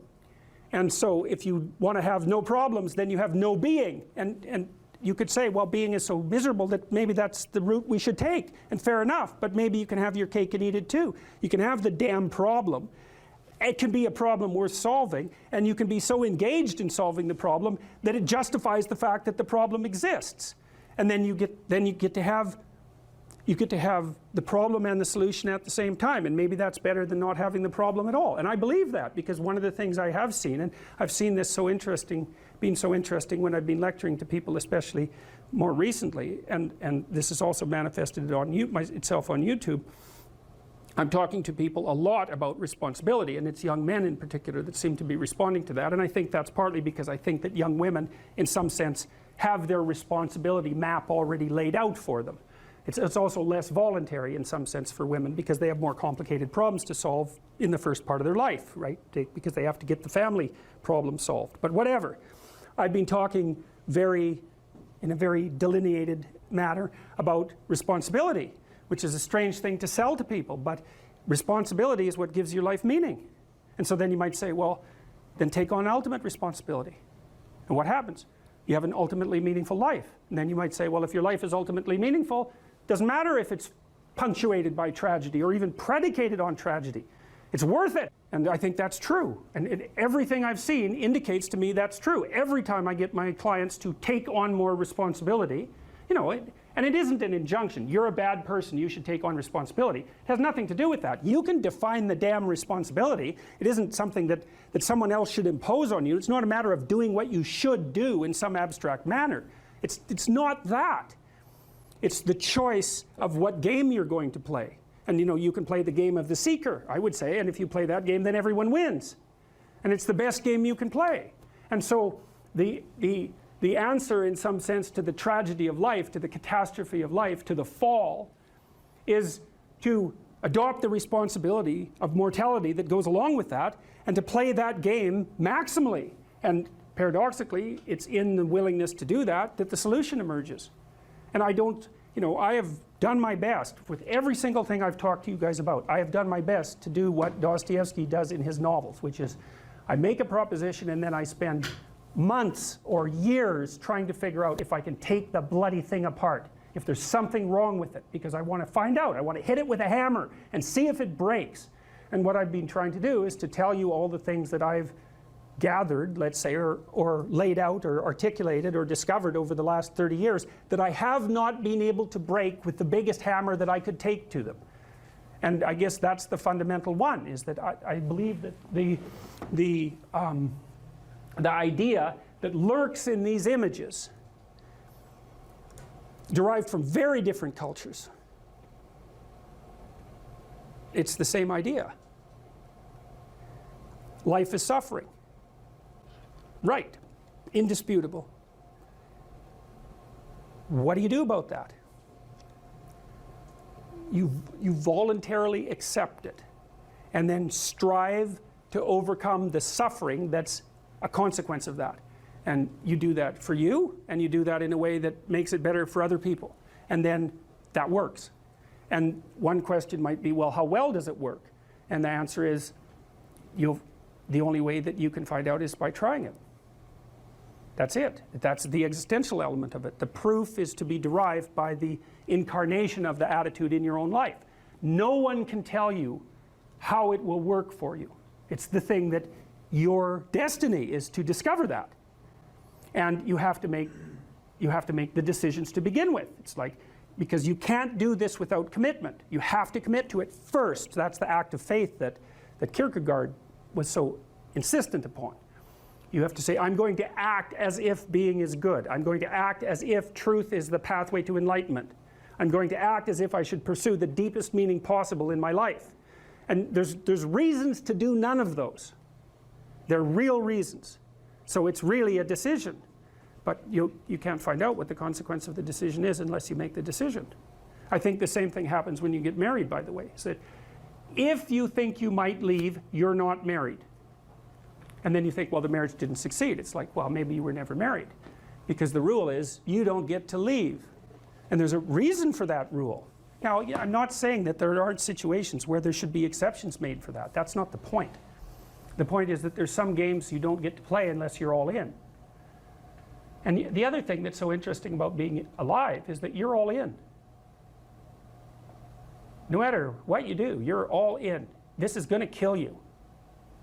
So I think you might as well play the most magnificent game you can while you're waiting. Because do you have anything better to do? Really? Why not pick the best thing possible that you could do? Why not do that? Maybe you could justify your wretched existence to yourself that way. I think you could. That's what it looks like. You know, people find such meaning in the responsibilities they adopt, it stops making them ask questions about what life is for. If you have a newborn child, for example, like unless you're really in a bad way, psychotically depressed, or maybe your personality really needs some retooling, you stop thinking about anything but ensuring that that baby is doing well.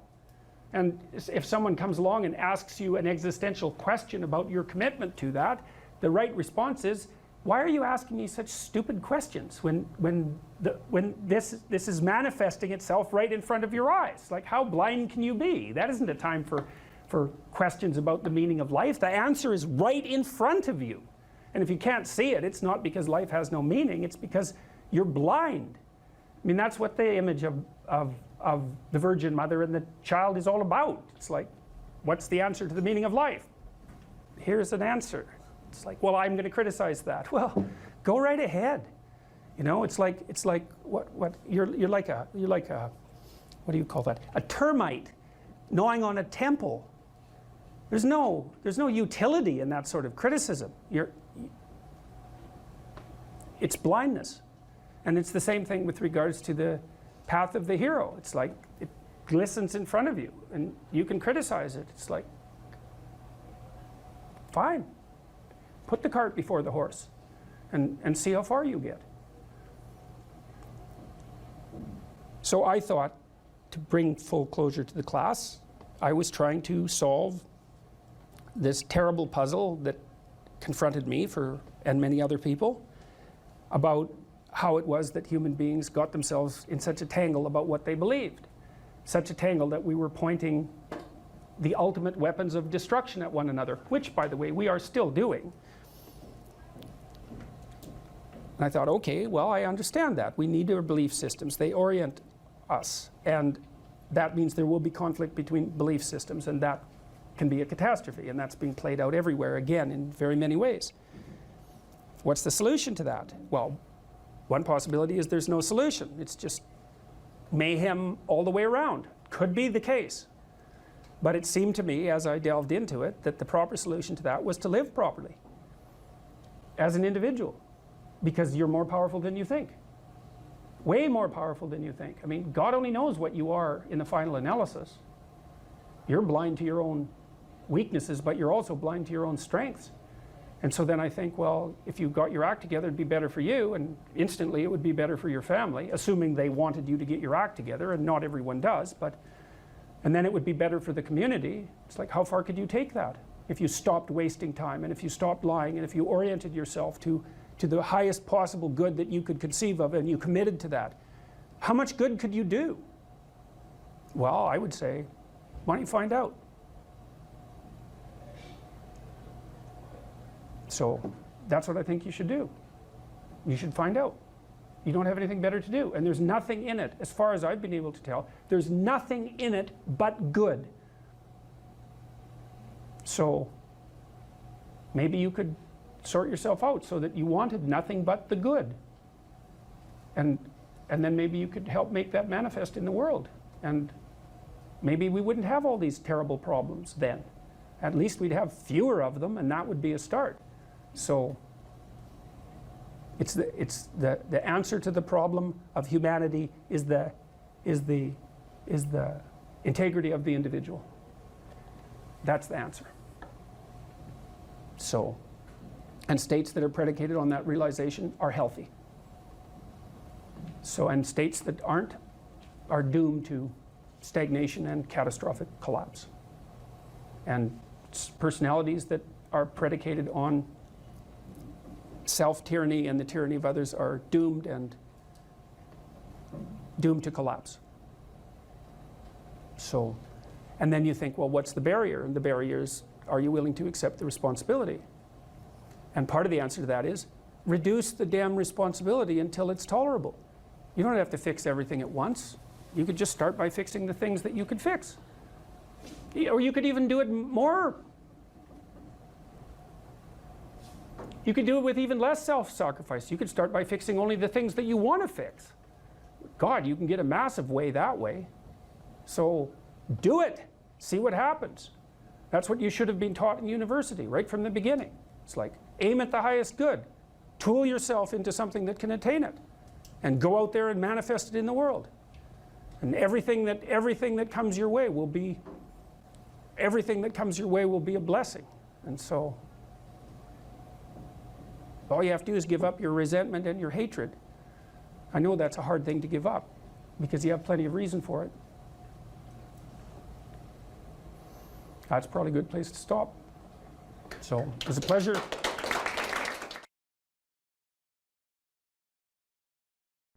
There's always people out there who are doing far better than you on pretty much anything you want to imagine. And if all you're doing is seeing yourself in their reflected light, let's say, then it's going to be pretty damn dismal. But it's not a good comparison because, well, first of all, there's danger in just comparing yourself to others, period, because they're not you. And God only knows what struggles they had to undertake to get to where they were, or what burdens they're currently carrying that you're not aware of. But you can certainly contrast yourself with yourself. And that's a lot better. It is the only way. Well, it's also the only way of really measuring anything approximating proper improvement. You can actually tell when you're a little better than you were yesterday. Right.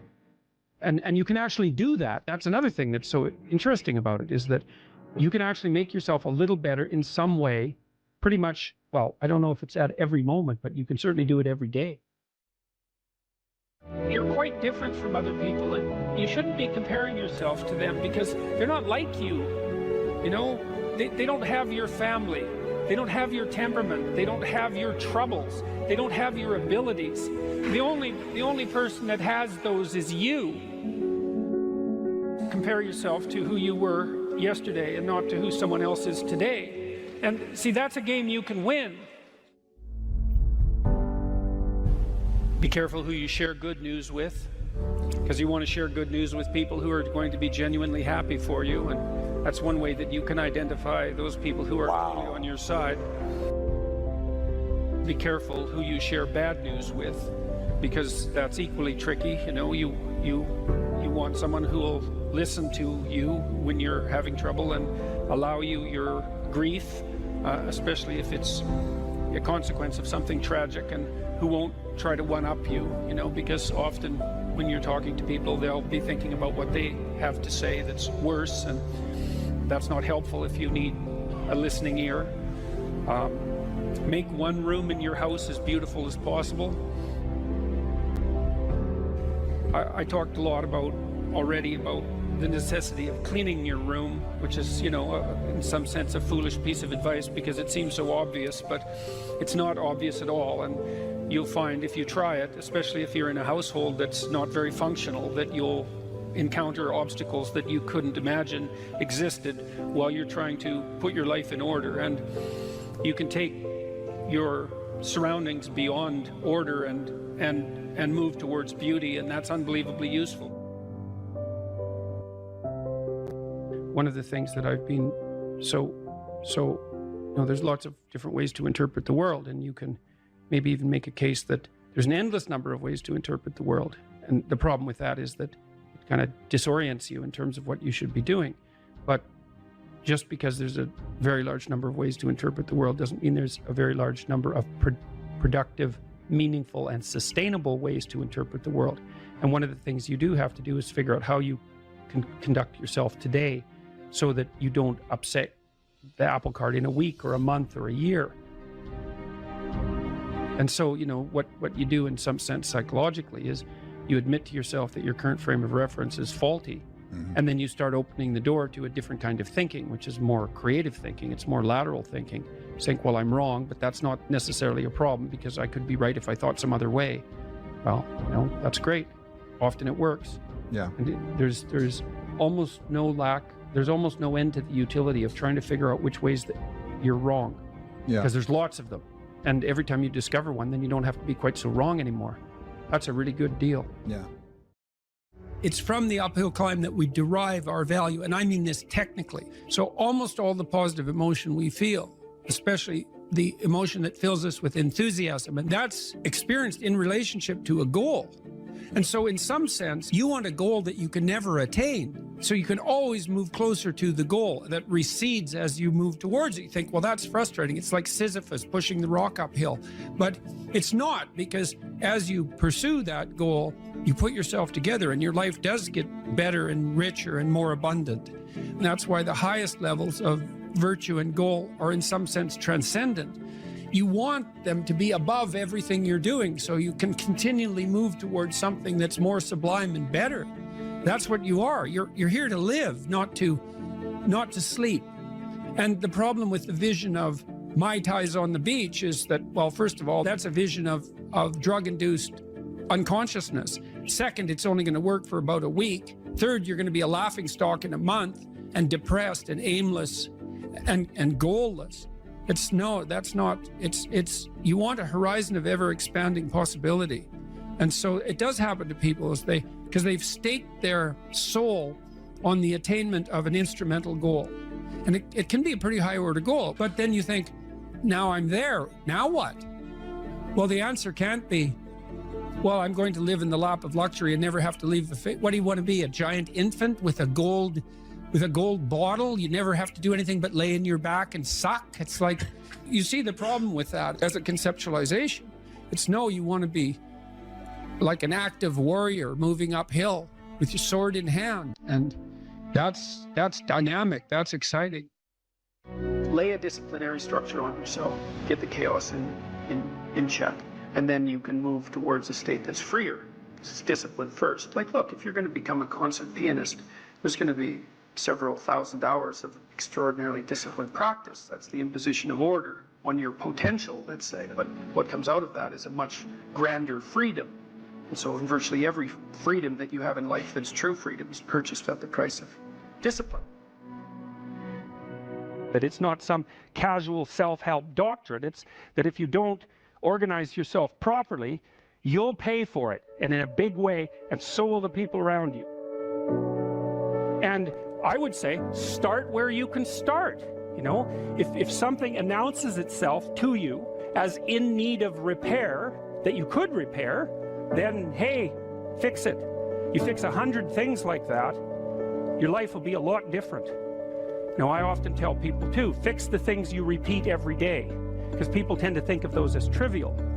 You get up, you brush your teeth, you have your breakfast, you know, you have your routines that you go through every day. Well, those probably constitute 50% of your life. And people think, well, they're mundane, I don't need to pay attention to them. It's like, no, that's exactly wrong. The things you do every day, those are the most important things you do, hands down.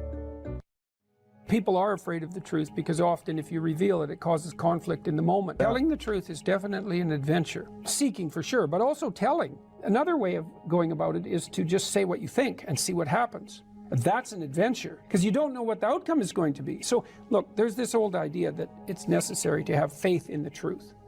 And so here's a way of thinking about that. Someone asks you a question and you might think, well, here's the outcome I want, and so here's how I'm going to answer that question. So that's one way of approaching it. But another way of approaching it is, you ask me a question, I'm going to think about the answer, and I'm just going to tell you what I think. And it doesn't matter what the outcome is, because I'm willing to see what the outcome will be, predicated on the idea that there isn't a better outcome than the one that truth produces. Even if it's harsh and terrible in the short term, and sometimes it is, it's like there isn't a better way of doing it. Now, you might say, well, how do you know that? And the answer is, well, I don't know that. That's why it's an article of faith, because I believe, and I believe this deeply, the being that you produce as a consequence of telling the truth is good, by definition, even though it's harsh and often uncomfortable, because you get in trouble. One of the things that I've really learned recently, or learned to articulate better, is that there's a very tight relationship between aspiration and responsibility. The first question might be, do you need to aspire to something? And the answer is, well, yes, because you have to do something. If you just sit there, you'll die. You can't just sit there. You have to go act out in the world. Okay, so act towards what? Well, that's whatever your aspiration is. You have to have an aim. Okay, well, what should the aim be? Well, it should be something worth doing, let's say. Why do something that you don't feel is worth doing? What do you think's worth doing? Well, if you watch other people and you judge when they're doing something worthwhile, you usually judge them positively if you see that they're taking responsibility, at least for themselves. But do you want to be completely useless so other people have to take care of you? That's pretty pathetic. And maybe you could get your act together so you're taking care of yourself and your family. And maybe you could even do better than that and take care of yourself and your family and your community. Well, good for you. That's responsibility, and that's an aim. Well, here's one of the things that's cool about that, is that your life doesn't have meaning without aspiration or an aim. Okay, so you need a hierarchy of values. There's got to be something at the top. It's got to be something important. If you don't have that, your life doesn't have any meaning. So if you criticize the hierarchy, or even the idea of hierarchy, you destroy the idea of aspiration, and then people have nothing. Well, that's not helpful. People are built for a struggle and they're built for a weight, and you want to take on a heavy burden voluntarily. See if you can put yourself together. See what you can do out in the world while you're waiting to die. It's an all-in game. It better be worthwhile. The great people I know are brutally truthful to themselves and other people, and they have insanely adventurous lives. Get rid of everything you say that you only say to impress other people, and just see if you can say what you believe to be true. That's an adventure. That's the thing about the truth, you know? Well, you got to ask yourself, if you're not speaking the truth, who is it that's talking? If you're saying something that you do not believe to be true, it's not you talking. It's something else. It might be the part of you that wants to manipulate the other person into delivering what you think you want from them. Well, what is that spirit of manipulation that you've allowed to possess you? It's not you. Let's say you decide to live your whole life in that instrumental manner. You're going to craft your words like the student who says, well, I'm going to write what the professor wants to hear so I get the grade. It's like, well, you just turn yourself into that. Well, who is it that's doing that manipulating? It's not you, because those aren't your words. So even if you get the grade, it's not you that got the grade. It's the false you. It's the manipulative you. So you do that your whole life. You don't have your life. And then you think, well, God, that was a miserable life. I manipulated everybody. They were so damn stupid. They were sucked in by it. They're all contemptible. Everyone does it, you know, which they don't, by the way. And so that's a pathway to bitterness. Partly because if you're a manipulator and you use your language falsely, you don't live your own life. You live the life of whatever possesses you when you think it's you manipulating. And so you live the life of the spirit of manipulation. You know, maybe you're in California, see someone speeding down the road in a convertible Porsche, and you think, oh man, what a lucky bastard. And the truth of the matter is that he's thinking about wrapping his expensive sports car around the next cement pillar that he comes close to. You know, you can't tell. And people have hard lives, and even people who are comparatively fortunate have hard lives. And the ideal that you're observing that makes you jealous and resentful is in large part an illusion that's created by your own mind. You have to be careful of what you're jealous of, because you don't really know what it is. And then the other thing that's kind of useful is to understand you're quite different from other people, and you shouldn't be comparing yourself to them, because they're not like you. They don't have your family. They don't have your temperament. They don't have your troubles. They don't have your abilities. The only person that has those is you.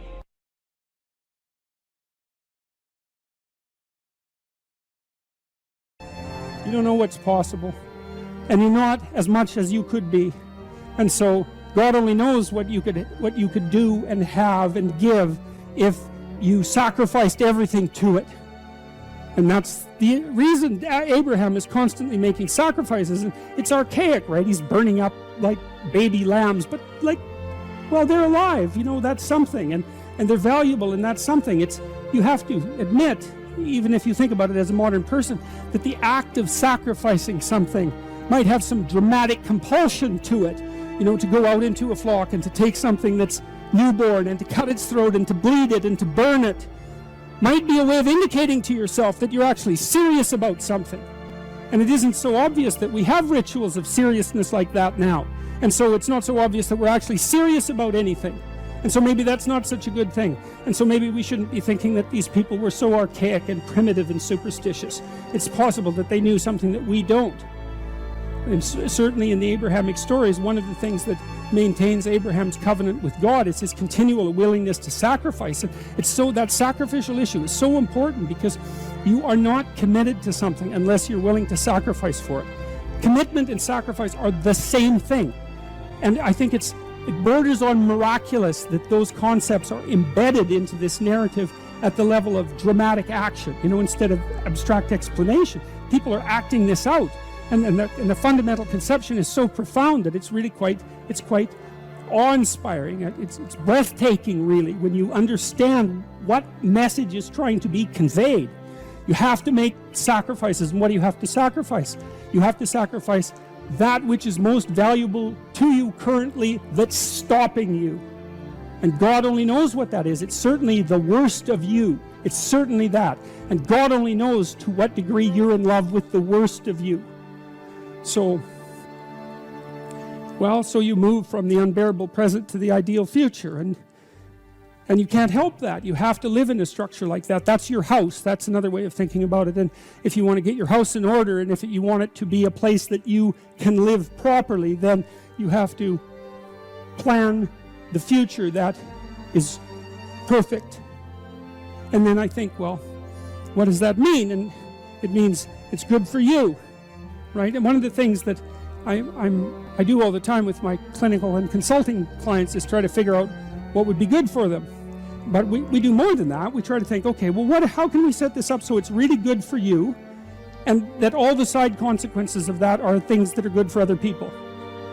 And so, because people are often also timid about trying to get something that's good for themselves because they feel that it's selfish or that they don't deserve it. So we set it up so that, well, look, we're going to set it up so that it's plainly obvious that this will not harm the structure of the universe. For you to have what you need and to do it in a way that's of benefit to other people. There's no downside to that. And so it's okay. It's okay if you reach out and take that. And one of the things that's interesting about the biblical stories, the Abrahamic stories as well, is that God doesn't really seem to be opposed to the success of the people that he's chosen. You know, what happens to them is as they progress through their journey is they get larger flocks, and they get more authority, and they get life more abundant. That's what happens. God doesn't seem to be a miser in the Old Testament. It's like if you put in the effort and you accept the covenant and you make the sacrifices, then you get to be successful, and maybe successful beyond your wildest dreams. And that's actually seems to be okay with God, and that's pretty cool given that, you know, that general notion of. But again, it seems to me that that's very good news, and that you also don't have to be perfect in order to have that happen. And then the other thing, this is the issue about going into the unknown. It's like, well, if you leave your country and your kin and your father's house, and you go out into a land that your intuition guides you to, you're going to undergo these radical transformations. This is a sacrificial transformation too, because you're moving forthrightly and voluntarily into chaos, right? And that's the same as the dragon fight. That's the hero's story. And what will happen there is that you will transform yourself. And so the call to an ideal is also the call to a sequence of deaths and rebirths that move you closer and closer to the ideal.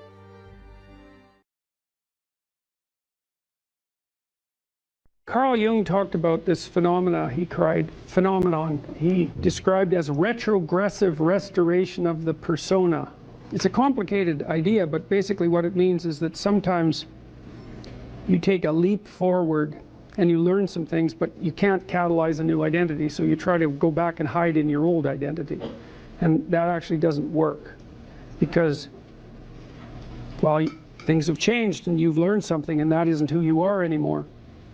And so it's like you have to cut parts of yourself off in a destructive manner to fit back into the person that you were. Now what happens here is that Pinocchio escapes from this tyrannical situation and undergoes this descent into chaos, but he tries to go back home. He tries to go back to what he was, and he can't do that anymore. His father isn't at home anymore. And so when he goes home, he finds that there's no home there. Now, this happens to people sometimes, and it's often a shock to them. So they'll often stay under the thumb of their father. And you think, well, why would someone do that? Because it means they're subject to the tyrannical judgment of their father. They're always concerned about what their father would think, or whether their father approves of them, and so forth. And you think, well, that's got to be an unpleasant place to be. Why would you do that? Freud said, for example, that no one could be a man unless his father had died. And Jung said, yes, but that death can take place symbolically. Okay, so there's that part of the idea. And then another part of the idea is, one of the times in your life when you actually realize that you're an individual is when you'll go and ask your parents something, and you'll realize they actually don't know any more about what you should do than you do. And that sucks. And that's partly why people are often willing to maintain a tyrant-slave relationship with their father. It's like, on the one hand, you have to be inferior in a relationship like that. You know, you've always got the judge watching you. But on the other hand, there's always someone who knows what to do. There's always someone standing between you and the unknown that you can go ask, what should I do? Well, at some point you'll realize that the reason you can't ask that anymore is because they actually don't know any more than you do. And then that's a pain. Like that is a symbolic death. And that's also when you establish a more individual relationship with your parents. It's at that point that you could conceivably start taking care of them instead of the reverse. And that's a time that should come. But you have to let that image of perfection go. And that exposes you. Well, that's what happens here. You know, Pinocchio goes home and he wants things to be the way they were, and he wants to stay under the careful care of the benevolent father, but that's no longer possible. He's past that point, and that's why the father has disappeared. And so Geppetto has gone off to look for Pinocchio because he also needs his son, but in any case the house is abandoned. And so then we see inside the house that everything's covered with cobwebs and everything's gone, and Pinocchio and the crickets sit on the steps and they're very concerned. First of all, they wonder where he went, so they're actually concerned that he's gone, but they also don't know what to do because there's just no going home. And so, you know, that's also the case that once you hit a certain point in your development, well, it's the same thing we already talked about. The answers that you're looking for are not going to be found in your parents' house. It's as simple as that. Now, you could artificially maintain your dependency, but, you know, if you do that for too long, things get pretty ugly.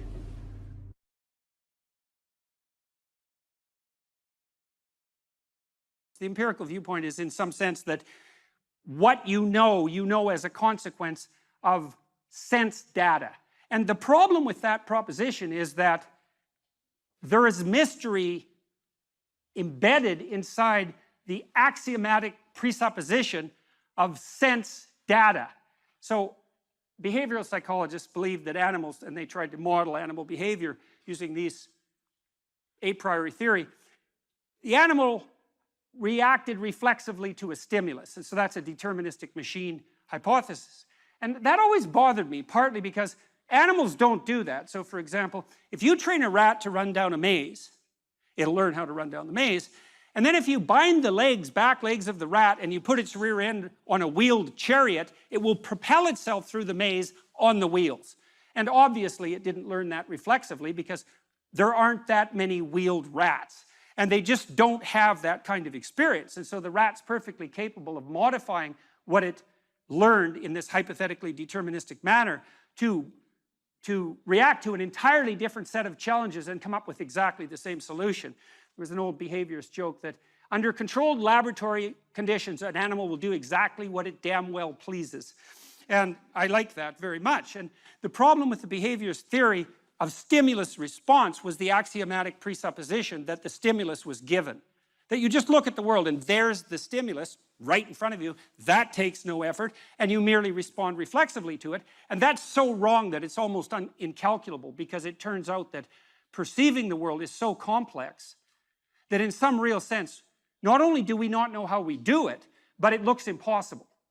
And part of the reason that it's impossible, and this is again why empiricism is an incomplete theoretical account of the genesis of knowledge, is that there are literally, or close enough to literally, an infinite number of ways to look at anything. And that's because everything is not only complex in and of itself, at the microcosmic level, almost beyond imagination, but that everything is also situated in a context, which is actually a determining element of the nature of the thing, and the context, expanded enough, actually takes everything into account. And so that makes perception a very weird phenomenon. For another reason, I was always amused, for example, when I traveled with my family when I was young, on our summer vacations, we used to do things like get out and look at the border between Canada and the United States. And that's a very weird thing to do, because you can actually do it, and you can step across it, and people treat that as if it's magic in some sense, because part of us knows that that border is not there, right? It's not a part of the objective world, and yet, well, and yet it is, because there you are standing beside it. And then if you look at aerial views, you can see the farmers' fields end exactly where the border is. And so things like borders between countries inhabit this weird space between the objective and the subjective that's a magic space, and it actually turns out that almost everything we perceive has that degree of magicality about it. I've thought also about such things as people's proclivity to go to museums, maybe in Nashville, for example, or Memphis, to go look at Elvis Presley's guitar. And you think, well, what exactly are you looking at when you go look at Elvis Presley's guitar? Because, first of all, it's a mass-produced guitar, and so why not just look at another guitar? And you think, well, that's not the same thing. It's like, well, why isn't it the same thing? Because it's not. And the reason is that the guitar is not merely something, and this is the thing you perceive, it's not merely something made up of the guitar atoms, let's say, in the guitar molecules. It's also an artifact that was embedded in a context across a period of time. And that embeddedness of that artifact is part of what you perceive when you see an artifact like a celebrity, something a celebrity owned, or the relic of a saint, let's say. And so, and you can say, well, that's all an overlay on top of perception, and that would be fine, except that's wrong. There's no data, so to speak, that support that viewpoint. That's not how perception works. Perception is unbelievably complicated. So we see regularities of being, and some of those, impediments and affordances is the technical term, we tend to perceive as objects. But we also see the possibilities of being. But the problem with that is that the world of objects, potentially relevant objects, and the world of possibility is vast beyond our comprehension.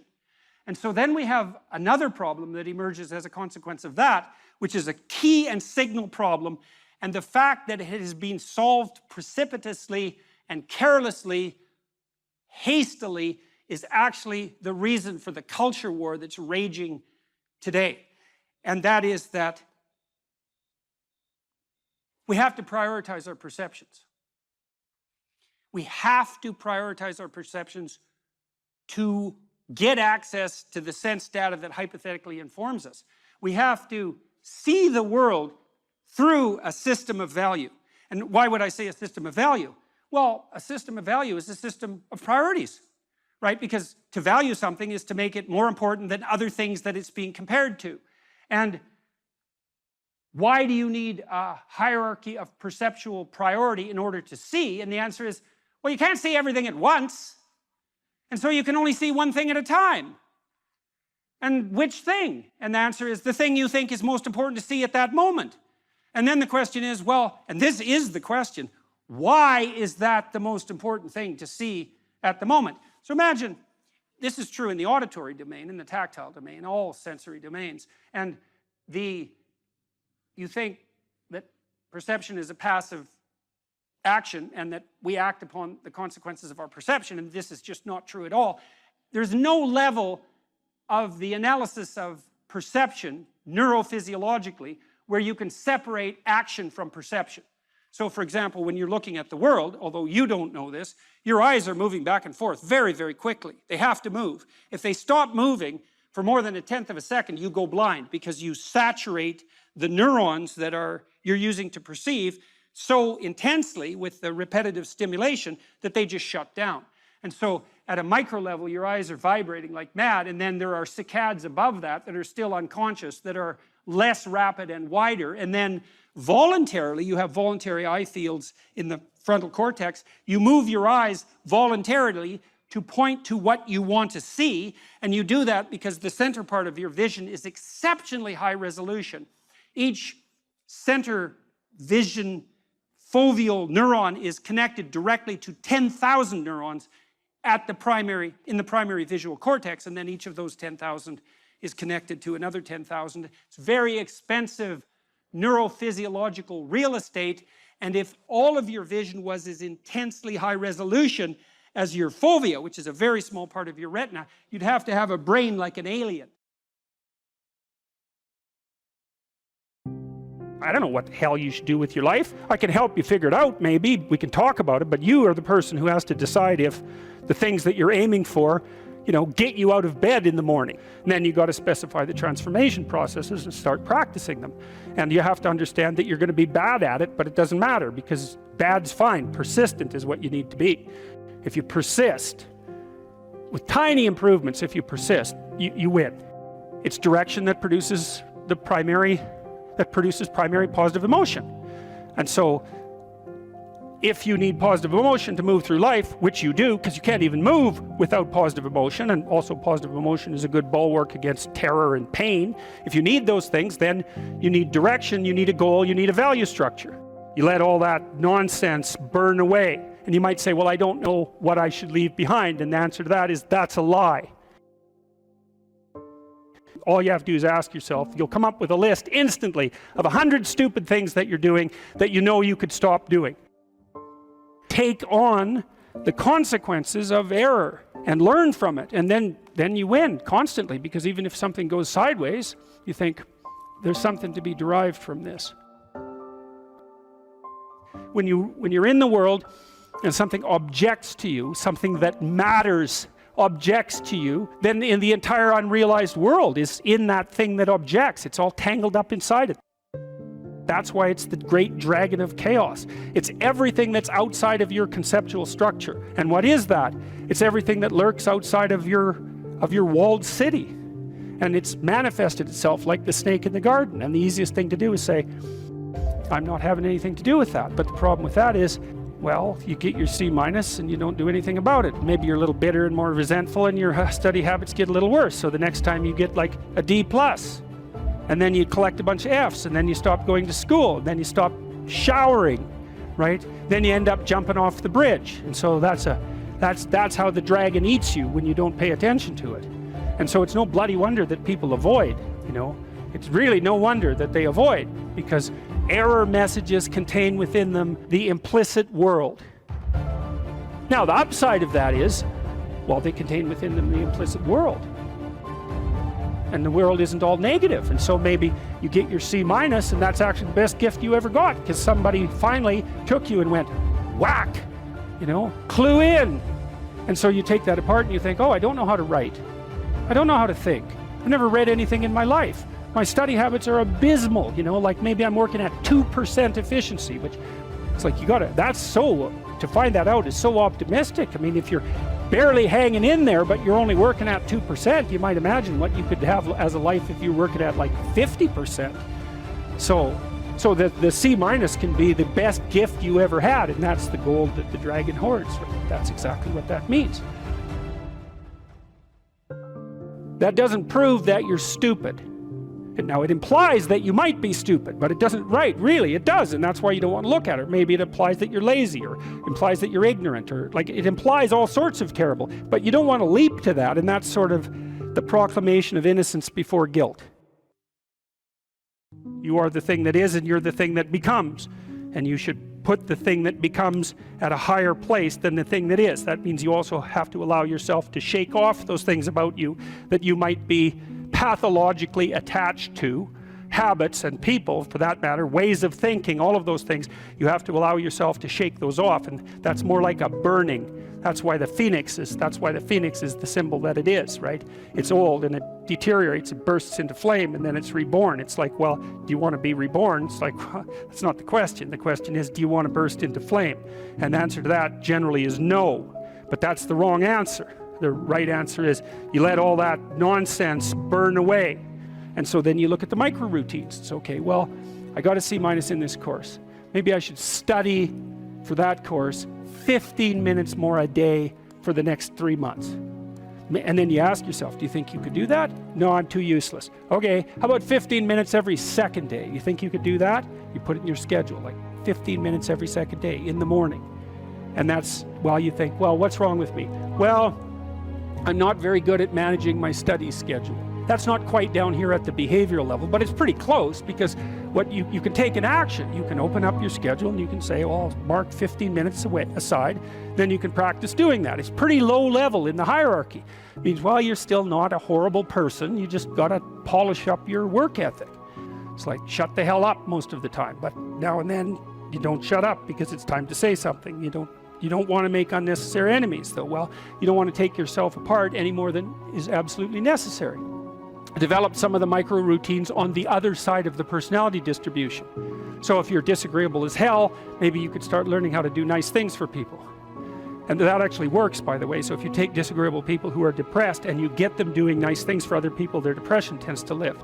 But then by the same token, if you're agreeable, then you should practice doing some things for yourself and being more tough-minded in your negotiation. You know, you're extroverted. It's like, okay, man, learn to spend some time with yourself, right? You're low in openness. Well, try reading a book that's outside of your, you know, your sphere of interest now and then. If you're conscientious, well, you should probably learn how to relax occasionally, and so forth. So you can, I think partly what you're doing as you're developing your personality is not moving the mean much, the average, where, you know, where you're located, but you're extending the standard deviation so that you're a bigger bag of tricks than you were before. Life has got its rat's nest of miseries, and that's for sure. And maybe you could even make a categorical statement that life is mostly a rat's nest of misery. You know, and you could make a pretty powerful argument for that. But then there's a counter question, which is, well, what if you tried not to make it any more miserable than it had to be, right? Then what would it be like? I would suspect that most of that misery would go away, because it's the unnecessary misery that really brings you down. You know, it's like, well, if someone has cancer, it's like, that sucks. But it's not like you can say, if only we had done this differently, then that wouldn't have happened. But when someone's out like torturing you in a malevolent way, or maybe you're doing the same, you can always ask yourself, well, is this really necessary? Is this just like a useless add-on to the miseries of life? That's what disheartens people. And so even in your own life, if you aren't suffering from self-imposed misery, and you're only suffering from inescapable misery, maybe you could handle that, and even maybe without becoming irredeemably corrupt. So the goal would be, well, yeah, life is a rat's nest of miseries, and maybe it has no ultimate meaning. We could say that if we're feeling particularly pessimistic, but it still leaves one question open, which is, if you didn't do everything you could to make it worse, how good could you make it be? And the least answer is, well, it could be tragedy, but maybe not hell.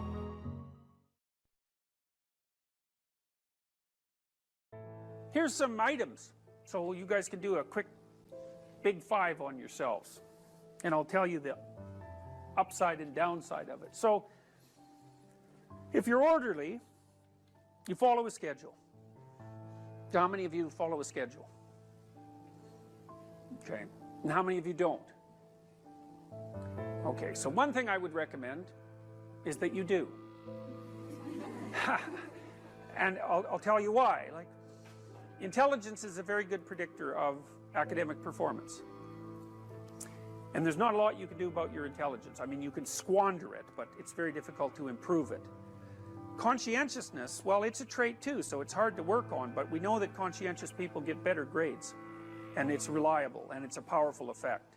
And so if your time use is organized, then the probability that you're going to be successful is very high. So one of the things you might think about is make friends with a calendar, like Google Calendar or something like that. And I can tell you some tricks about that, because really it is important. Like, and I'm not kidding around about this. If you're low in conscientiousness, it's really going to trip you up as you walk through life.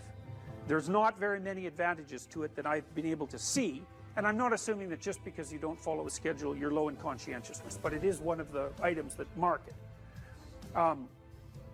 The advantage I've seen so far to being unconscientious is that if you become unemployed, it doesn't bother you as much. And I mean, that actually turns out to matter in some situations. So like, you know, if a big company has to shed 50% of its employees, it's the conscientious people are going to suffer themselves to death for it. And the unconscientious people, they're not going to care anyways, because they weren't working anyway. So it doesn't matter if they have a job or not. So here's one way of thinking about making use of a schedule. Often people are afraid of schedules because they think of them as a trap. You know, you make a schedule and it's like this little prison that you have to live inside, and you know, and all you're doing in your schedule is putting down things you have to do or should do, and so, you know, there's not a lot of fun in that. And so not only is it a trap or a prison, but it's kind of an unpleasant one. But a way to work with a schedule in a lot more sophisticated way is to think, well, I'm going to plan the next week, say, because you plan it day by day, but we'll take the week as the unit level of analysis and think, well, I'd like to plan a week I'd like to have.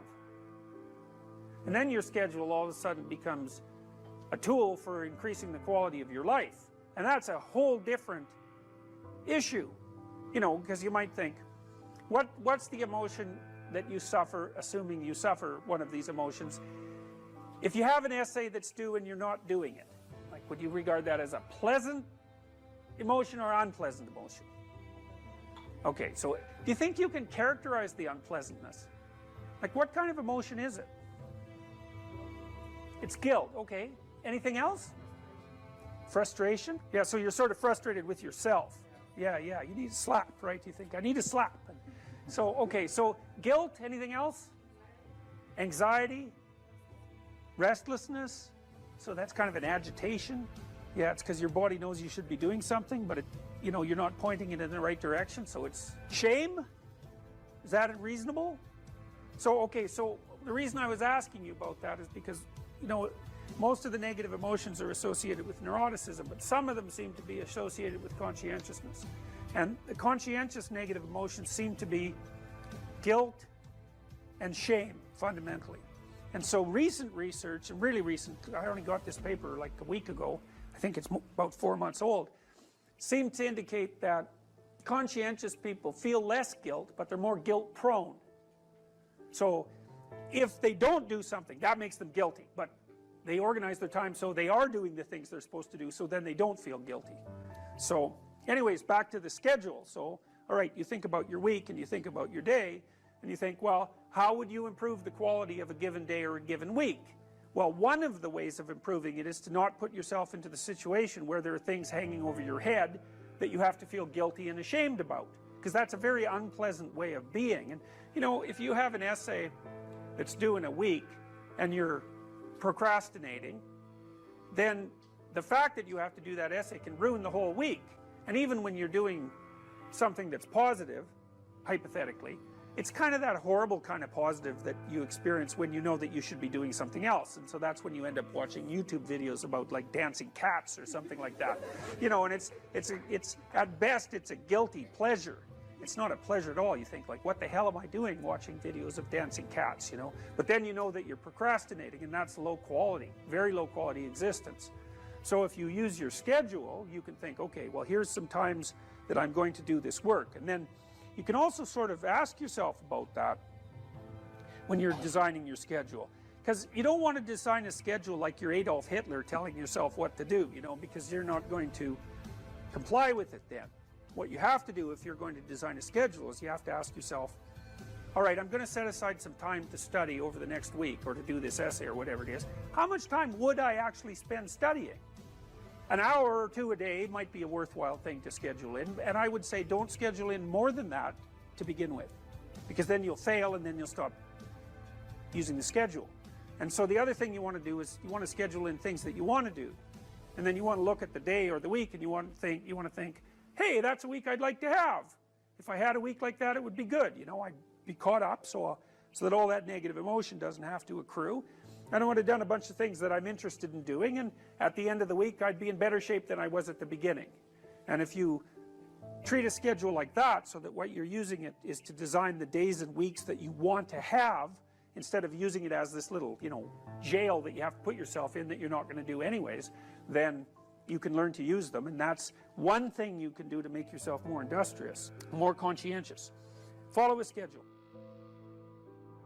I've told people to learn to use a schedule, and people often hate schedules because they act as their own tyrants, right? They say, well, you have to do this unpleasant thing, and then here's another unpleasant thing you have to do, and then you have to do this unpleasant thing, and you do that for about 3 days, and you think, to hell with this, I'm not doing that, and you fall off the wagon. That isn't what you're supposed to do with a schedule. You're supposed to use it to design the days that you would like to have if you were taking care of yourself. And so some of that is, you wake up in the morning and you think, here's 5 things I have to do that if I don't do, my life will be worse. It's like paying bills, for example, or taking out the garbage. It's like you have to do those because otherwise things degenerate. So you got to put some of those in the schedule, because otherwise tomorrow is worse than today, and that's a bad trajectory. But you also want to build in things, you've got to act in some sense like you're dealing with a relatively recalcitrant 9-year-old. It's like, well, here's some things you have to do, but here's some things that if you do, you could reward yourself with. And if you get the balance there between obligation and reward right, then you'll find that you're motivated to do the things. And that's what you want to do. You want to do that so it's sustainable across days and weeks and months.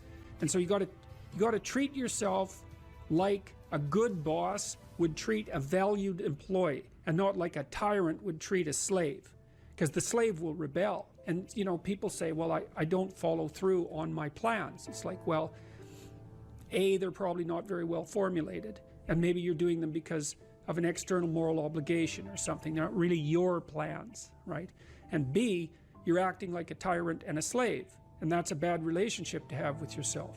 Treat other people as you would like to be treated. It works both ways. You also treat yourself like you treat other people properly. So that's a necessary thing, and often people don't do that. But the scheduling is really important.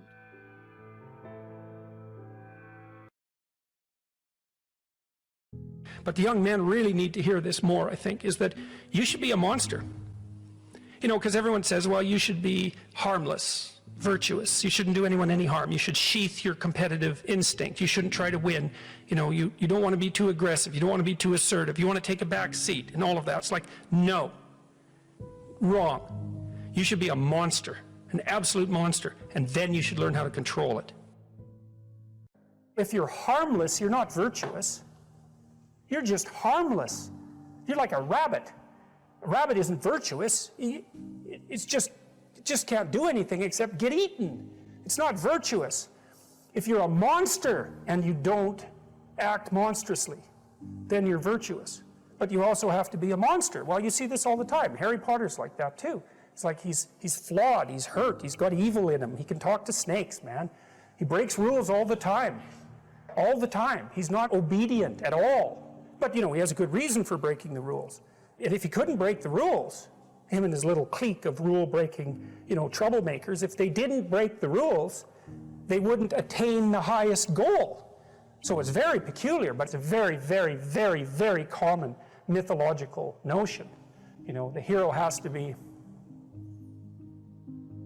a monster, but a controlled monster. Batman is like that, you know. I mean, it's everywhere. It's the story you always hear.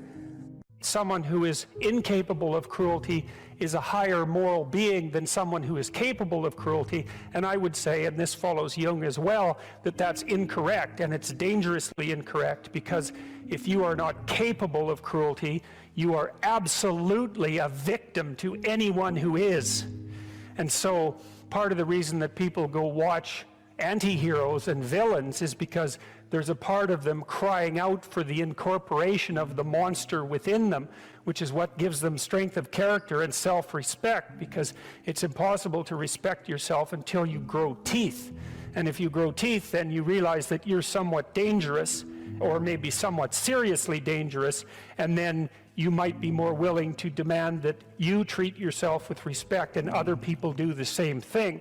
And so that doesn't mean that being cruel is better than not being cruel. What it means is that being able to be cruel and then not being cruel is better than not being able to be cruel. Because in the first case, you're nothing but weak and naive. And in the second case, you're dangerous, but you have it under control. And you know, a lot of martial arts concentrate on exactly that as part of their philosophy of training. It's like, we're not training you to fight.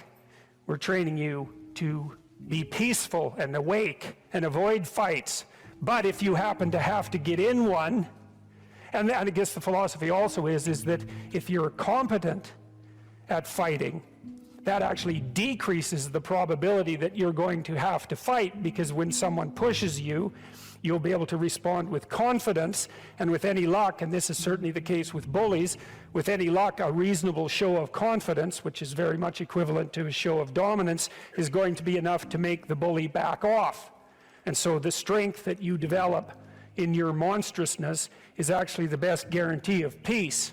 And that's partly why Jung believed that it was necessary for people to integrate their shadow. And he said that was a terrible thing for people to attempt, because the human shadow, which is all those things about yourself that you don't want to realize, reaches all the way to hell. And what he meant by that was, it's through an analysis of your own shadow that you can come to understand why other people are capable, and you as well, of the sorts of terrible atrocities that characterized, let's say, the 20th century. And without that understanding, there's no possibility of bringing it under control. When you study Nazi Germany, for example, or you study the Soviet Union, particularly under Stalin, and you're asking yourself, well, what are these perpetrators like? Forget about the victims, let's talk about the perpetrators. The answer is, they're just like you. And if you don't know that, that just means that you don't know anything about people, including yourself. And then it also means that you have to discover why they're just like you. And believe me, that's no picnic. So that's enough to traumatize people, and that's partly why they don't do it. And it's also partly why the path to enlightenment and wisdom is seldom trod upon, because if it was all a matter of following your bliss and doing what made you happy, then everyone in the world would be a paragon of wisdom, but it's not that at all. It's a matter of facing the thing you least want to face. If you're going to be a fighter, you have to want to win. And you have to want to hurt people. I mean, not for the sake of hurting them. That's what makes you different than an evil person. But you have to have that capacity. You have to develop that. And, you know, that's the step on the way to enlightenment, weirdly enough, because that isn't what people think. People have been fed this diet of pablum, rights and impulsive freedom, for so long. There's just an absolute starvation for the other side of the story. There are no rights, technically speaking, without responsibilities. And all we've had for 60 years is a dialogue about rights. Well, that leaves a hole on the other side of the story. And it's a hole that's in people's hearts, essentially. Because responsibility, well, perhaps that's not more important than rights. Like I said, they're part and parcel of the same formula. But it's in responsibility that most people find the meaning that sustains them through life. It's not in happiness. It's not in impulsive pleasure. Those things blow away at the first ill wind. But to adopt the responsibility for your own well-being and to try to put your family together and to try to serve your community and to try to seek for eternal truths and to live them, that's the sort of thing that can ground you in your life enough so that you can withstand the difficulty of life. And when you tell people that, especially when you include yourself in the audience, let's say, and you're not finger waving from above, then everyone knows that it's true. There's been this attempt to identify masculine competence and power, let's say, but mostly competence with tyranny, and that's very, very hard on young men. It's also hard on young women, for that matter, but it's very helpful for people to hear that they should make themselves competent and dangerous and take their proper place in the world, because it's the alternative to being weak. And weak is not good. The people who shoot up the high schools, they're weak. They're weak. And life is a very difficult process, and you're not prepared for it unless you have the capacity to be dangerous.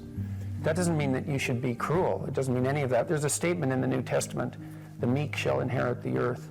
But the meek isn't well translated. It means something more like, those who have swords and know how to use them but keep them sheathed will inherit the world. That's a way better way of thinking about it. You have to be powerful and formidable and then peaceful, in that order, right? And that's not the same as being naive and weak and harmless, which is what young men are being encouraged to be. It's like, that's a very bad idea.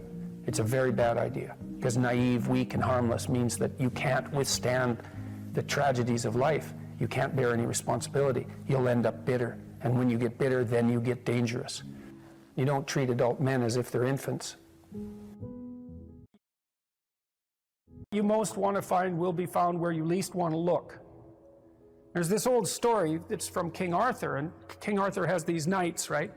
They all sit around a round table, which means they're roughly equal. That's what the round table means. And they're off to find the Holy Grail, and the Holy Grail is the most valuable object. That's what it means. So they're off to find the most valuable thing, but they don't know what it is, and they don't know where it is. But they know that there's a most valuable thing, so in some sense it's akin to them orienting themselves by the star. And they don't know where to look, and so what they decide is, they have the castle, and it's the middle of a forest, and so each knight decides to start looking for the Holy Grail by entering the forest at the point that looks darkest to him. And so what's the idea there? Well, imagine there are things that come easy to you, and that you're fond of pursuing, and that you're happy about pursuing. So you've found those and pursued them, and you've mastered them. So you know all that, but then there's another place that you don't want to go. And so you haven't gone there, and you haven't mastered it, and you're very small in comparison to it because you haven't mastered it, and so it has this monstrous aspect. if what you're doing isn't working, it's where you haven't gone that you need to go. And so I can give you another example of this. So let's say you're an agreeable person, and so you don't like conflict and you won't stand up for yourself, and you regard anger and the proclivity to provoke and to engage in conflict as something that's positively terrible. It's not only that you're not good at it, it's actually that it's wrong. So that's where you have to go if you're going to learn how to stand up for yourself. And imagine that you're afraid. Maybe you have something like agoraphobia. So there's a whole bunch of things that you're afraid of, and you don't want to go there. But if you want to put yourself together, then that's exactly where you have to go. And so it's frequently the case that what you want to find is to be found where you least want to find it. And that idea is echoed in the prominent stories of dragons and gold. It's exactly the same idea. The dragon is this terrible thing. It's this terrible predatory thing that lives forever and is very, very wise.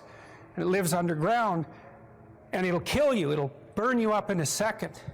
But it hoards gold. And so you have to go there into the dragon's lair if you're going to get the gold.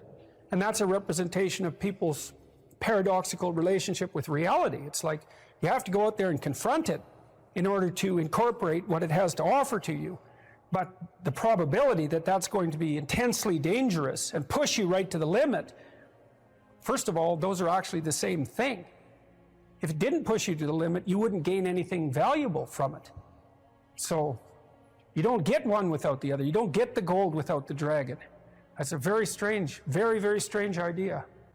But it seems to be accurate. So all of that's lurking underneath this, in this imagery of the whale. Now, the whale, you can think of the story of Jonah.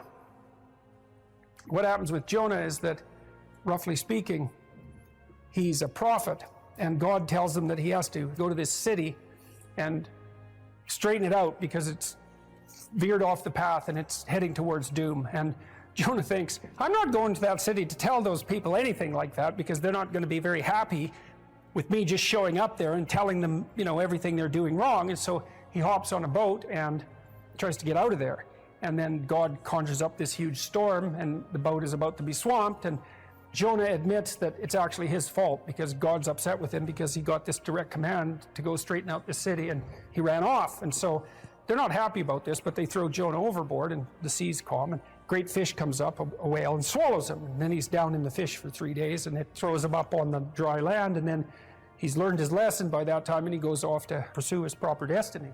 So that's echoed in this story as well, that if you don't follow the pathway that you're supposed to follow, the seas will become stormy for you, and something will come up and pull you down, and you'll be in a terrible place for some length of time till you learn your lesson. And if you're lucky, you'll get spit back up on shore, and then you can go do what you should do. Well, that's not a lesson that anybody needs to have interpreted. I think everybody understands that. Part of spiritual development is to recognize the satanic tendencies that characterize you, and to fully wrestle with them and to integrate them. That's the thing. It's not so much to cast them away, it's to transmute them. And you can see the difference between people who've done that and people who haven't, at least to some degree, because people who haven't integrated the shadow at all are naive. And you can tell that when you look at them, and you can tell that when you talk to them. And because they're naive, they're often resentful as well because they get taken advantage of. And someone who's integrated that more, they're dangerous in the martial arts sort of way, which is they're dangerous, but they don't have to use it because their presence radiates implicit potential for havoc, and that's really necessary. It's one of the things that gives people self-respect. It's very helpful for people to hear that they should make themselves competent and dangerous and take their proper place in the world. Competent and dangerous? Mm-hmm. Why dangerous? Because it's the alternative to being weak. And weak is not good. The people who shoot up the high schools, they're weak. They're weak. How is it good to be dangerous? Because it makes you formidable. And life is a very difficult process. And you're not prepared for it unless you have the capacity to be dangerous. That doesn't mean that you should be cruel. It doesn't mean any of that. There's a statement in the New Testament, the meek shall inherit the earth. But the meek isn't well translated. It means something more like, those who have swords and know how to use them but keep them sheathed will inherit the world. That's a way better way of thinking about it. You have to be powerful and formidable and then peaceful, in that order. And that's not the same as being naive and weak and harmless, which is what young men are being encouraged to be. It's like, that's a very bad idea. It's a very bad idea. Because naive, weak, and harmless means that you can't withstand the tragedies of life. You can't bear any responsibility. You'll end up bitter. And when you get bitter, then you get dangerous. But one thing I'm not getting, there's a big difference between letting people do something for themselves and saying men should be dangerous. By dangerous, that implies I should be ready to threaten someone, to hurt somebody. No, you should be capable of it. But that doesn't mean you should use it. There's nothing to you otherwise. Like, if you're not a formidable force, there's no morality in your self-control. If you're incapable of violence, not being violent isn't a virtue. People who teach martial arts know this full well, right? If you learn a martial art, you learn to be dangerous, but simultaneously you learn to control it. Both of those come together. And the combination of that capacity for danger and the capacity for control is what brings about the virtue. Otherwise, you confuse weakness with moral virtue. I'm harmless, therefore I'm good. It's like, no, that isn't how it works. That isn't how it works at all. If you're harmless, you're just weak. And if you're weak, you're not going to be good. You can't be, because it takes strength to be good. It's very difficult to be good.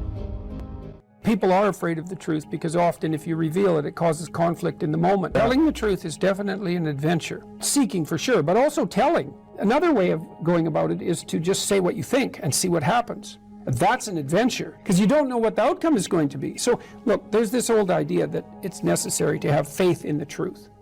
And so here's a way of thinking about that. Someone asks you a question and you might think, well, here's the outcome I want, and so here's how I'm going to answer that question. So that's one way of approaching it. But another way of approaching it is, you ask me a question, I'm going to think about the answer, and I'm just going to tell you what I think. And it doesn't matter what the outcome is, because I'm willing to see what the outcome will be, predicated on the idea that there isn't a better outcome than the one that truth produces.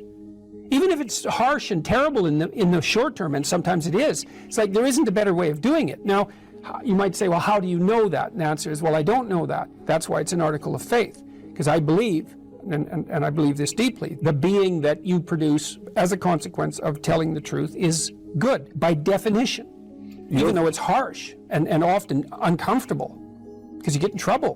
One of the things that I've really learned recently, or learned to articulate better, is that there's a very tight relationship between aspiration and responsibility. The first question might be, do you need to aspire to something? And the answer is, well, yes, because you have to do something. If you just sit there, you'll die. You can't just sit there. You have to go act out in the world. Okay, so act towards what? Well, that's whatever your aspiration is. You have to have an aim. Okay, well, what should the aim be? Well, it should be something worth doing, let's say. Why do something that you don't feel is worth doing? What do you think's worth doing? Well, if you watch other people and you judge when they're doing something worthwhile, you usually judge them positively if you see that they're taking responsibility, at least for themselves. But do you want to be completely useless so other people have to take care of you? That's pretty pathetic. And maybe you could get your act together so you're taking care of yourself and your family. And maybe you could even do better than that and take care of yourself and your family and your community. Well, good for you. That's responsibility, and that's an aim. Well, here's one of the things that's cool about that, is that your life doesn't have meaning without aspiration or an aim. Okay, so you need a hierarchy of values. There's got to be something at the top. It's got to be something important. If you don't have that, your life doesn't have any meaning. So if you criticize the hierarchy, or even the idea of hierarchy, you destroy the idea of aspiration, and then people have nothing. Well, that's not helpful. People are built for a struggle and they're built for a weight, and you want to take on a heavy burden voluntarily. See if you can put yourself together. See what you can do out in the world while you're waiting to die. It's an all-in game. It better be worthwhile. You need a family, you need friends. Like, you don't need to have all these things, but you better have most of them. Family, friends, career, educational goals, plans for, time outside of work, attention to your mental and physical health, etc.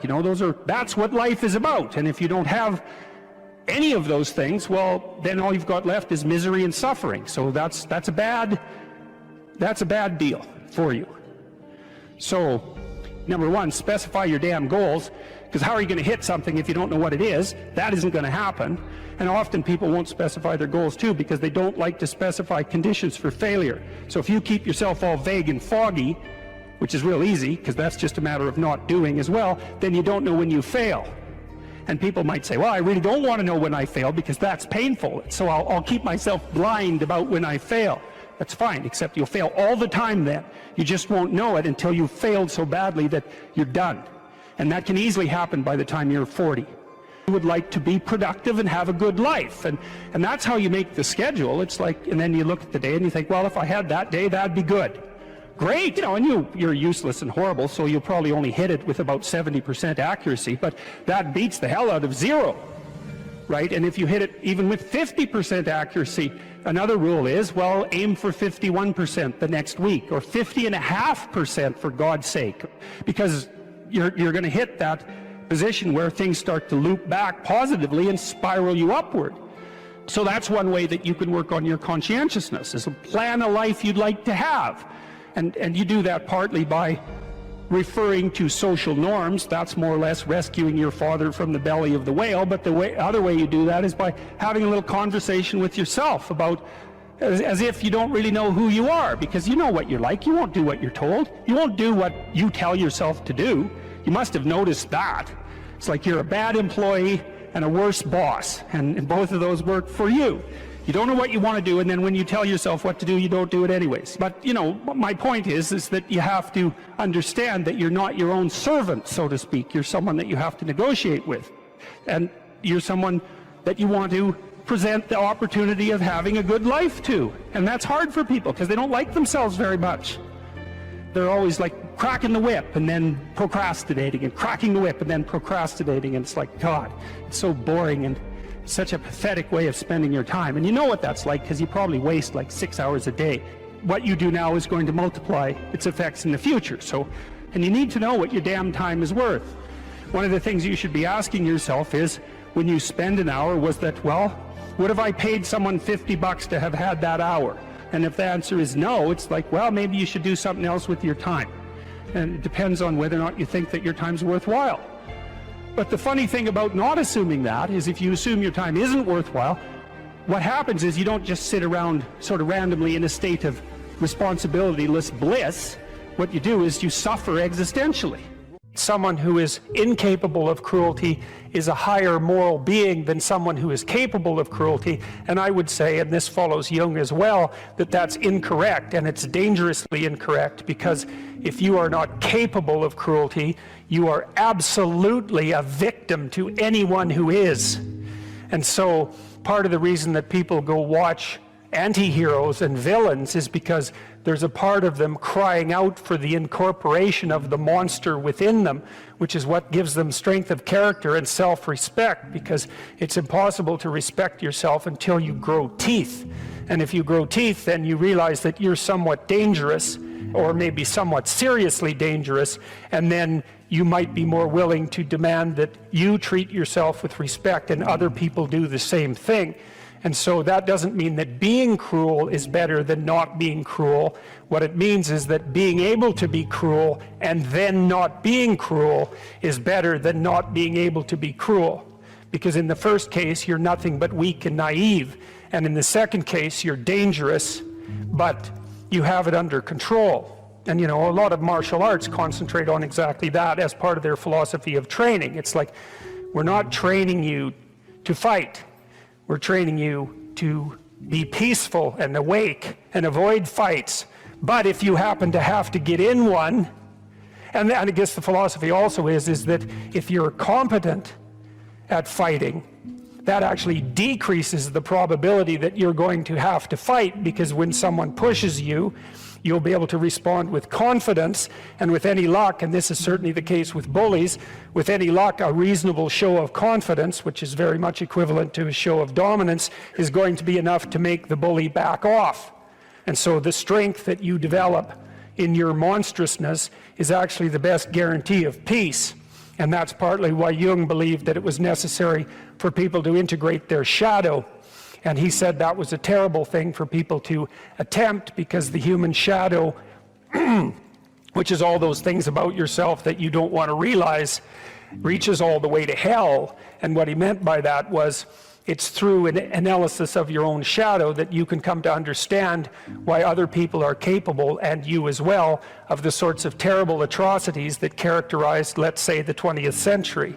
And without that understanding, there's no possibility of bringing it under control. When you study Nazi Germany, for example, or you study the Soviet Union, particularly under Stalin, and you're asking yourself, well, what are these perpetrators like? Forget about the victims, let's talk about the perpetrators. The answer is, they're just like you. And if you don't know that, that just means that you don't know anything about people, including yourself. And then it also means that you have to discover why they're just like you. And believe me, that's no picnic. So that's enough to traumatize people, and that's partly why they don't do it. And it's also partly why the path to enlightenment and wisdom is seldom trod upon, because if it was all a matter of following your bliss and doing what made you happy, then everyone in the world would be a paragon of wisdom. But it's not that at all. It's a matter of facing the thing you least want to face. What has been your experience with dealing with these men who have these nice guy tendencies, who can't stand up for themselves, who their moms raised them to be this type of anti-man? Yeah, well, sometimes that can also be temperamental, right? Because if a man happens to be high in agreeableness, this is also true of women. They're much more conflict averse, and they're nicer in their temperament. So if you get an agreeable boy, let's say, who also has a doting mother, then you might have that problem. There's other ways of having that problem, but that's one way. Well, when I saw people like that in therapy, they were often resentful and angry and passive aggressive, and getting in their own way, often to spite, whoever was doting on them, let's say. And so the first thing I would do is listen to why they were there, and then start to unpack that anger, and then start to work with the individual to figure out how to voice that. You have to separate out what's old history and useless, and what's just narcissism and infantilism from genuine concerns. But if you listen to people, they will sort that out for themselves. That's one of the cool things about being a therapist, is if you listen, that happens more or less by itself. And then as a behavioral psychologist, maybe someone like that would need a raise, but would be afraid to ask their boss. Well, we just practice that. It's like, okay, well, first of all, why should your boss give you a raise? Like, there might be good reasons. He doesn't want to lose you because you're a good worker. Well, are you a good worker? And if you weren't, well, we'd solve that problem. Put yourself in a position where you deserve the raise. Okay, well, now you're too timid or you're too unskilled, because you have to differentiate those two things too, because some people who can't stand up for themselves actually don't know how, whereas others are afraid, and some are both. And so you have to figure out, so some of it's skill training. Well, how do you actually ask your boss for a raise? Well, you tell the truth. That's the best way. You say, look, here's what I'm doing. Here's why it's really useful for you. It looks like I'm somewhat underpaid in this role. That's demotivating me, possibly. I also have other options. I think I need, 15% more, and I'm interested in moving up, and here's what I'll do for you if you do that. And so, think about it. And then if your boss doesn't do that, and all that's true, well, then you should be assertive enough to find another job. Or maybe you look for another job before you even ask for the raise. Put your CV together, right? Update it so you're not afraid to look for another job. All this is strategic thinking. That was another thing that was really fun about clinical work. Most of my clients, they doubled or tripled their salaries within 3 or 4 years. Oh, wow. They worked at it. This wasn't nothing. This was major league strategic planning. And that was true for women and men, and that's very fun to watch that happen. Think clearly about it, right? And get your act together, and you got to see what's getting in your way. So maybe you're afraid to ask your boss for a raise because if he says no, you'd have to look for a job, and you don't have your resume or CV updated. And the reason you don't have it updated is because you're embarrassed about the lacks in it, and you don't want to face the lacks because then you'd have to see how you didn't get educated properly because you were useless, and you'd have to take steps to rectify that. And it's a real mess down there, right? Yeah. The reasons you're not asking. So we'd lay that all out and then say, well, you're embarrassed about your resume. Well, update it and let's take a look at it. Okay, well, here's some holes and they're not good. What could you do to fix those? And then you break it down into small steps, right? Implementable steps. That's very practical. So that's a good thing to know. If you have your sights set on a goal, you'll move towards it if you break the steps down small enough so that even someone as useless as you will do it. And that also requires a fair bit of humility, because what you might find, especially if you're avoiding something, is that the step you are actually willing to take is so small that you're embarrassed to admit it to yourself, so you won't take any steps at all. Well, that's completely counterproductive. And the reason that's not proper thinking, let's say, or productive thinking, is that, well, small steps get bigger real fast. And it doesn't matter where you start. If you're doubling your utility every few weeks, who cares where you start? It starts to take off real quick. So you don't want to be embarrassed. You don't want to be so embarrassed by where you are that it stops you from becoming who you could be. And that's tough. It can be that's real tough. I'm not making light of that. I see exactly why people avoid, but it's not a good solution.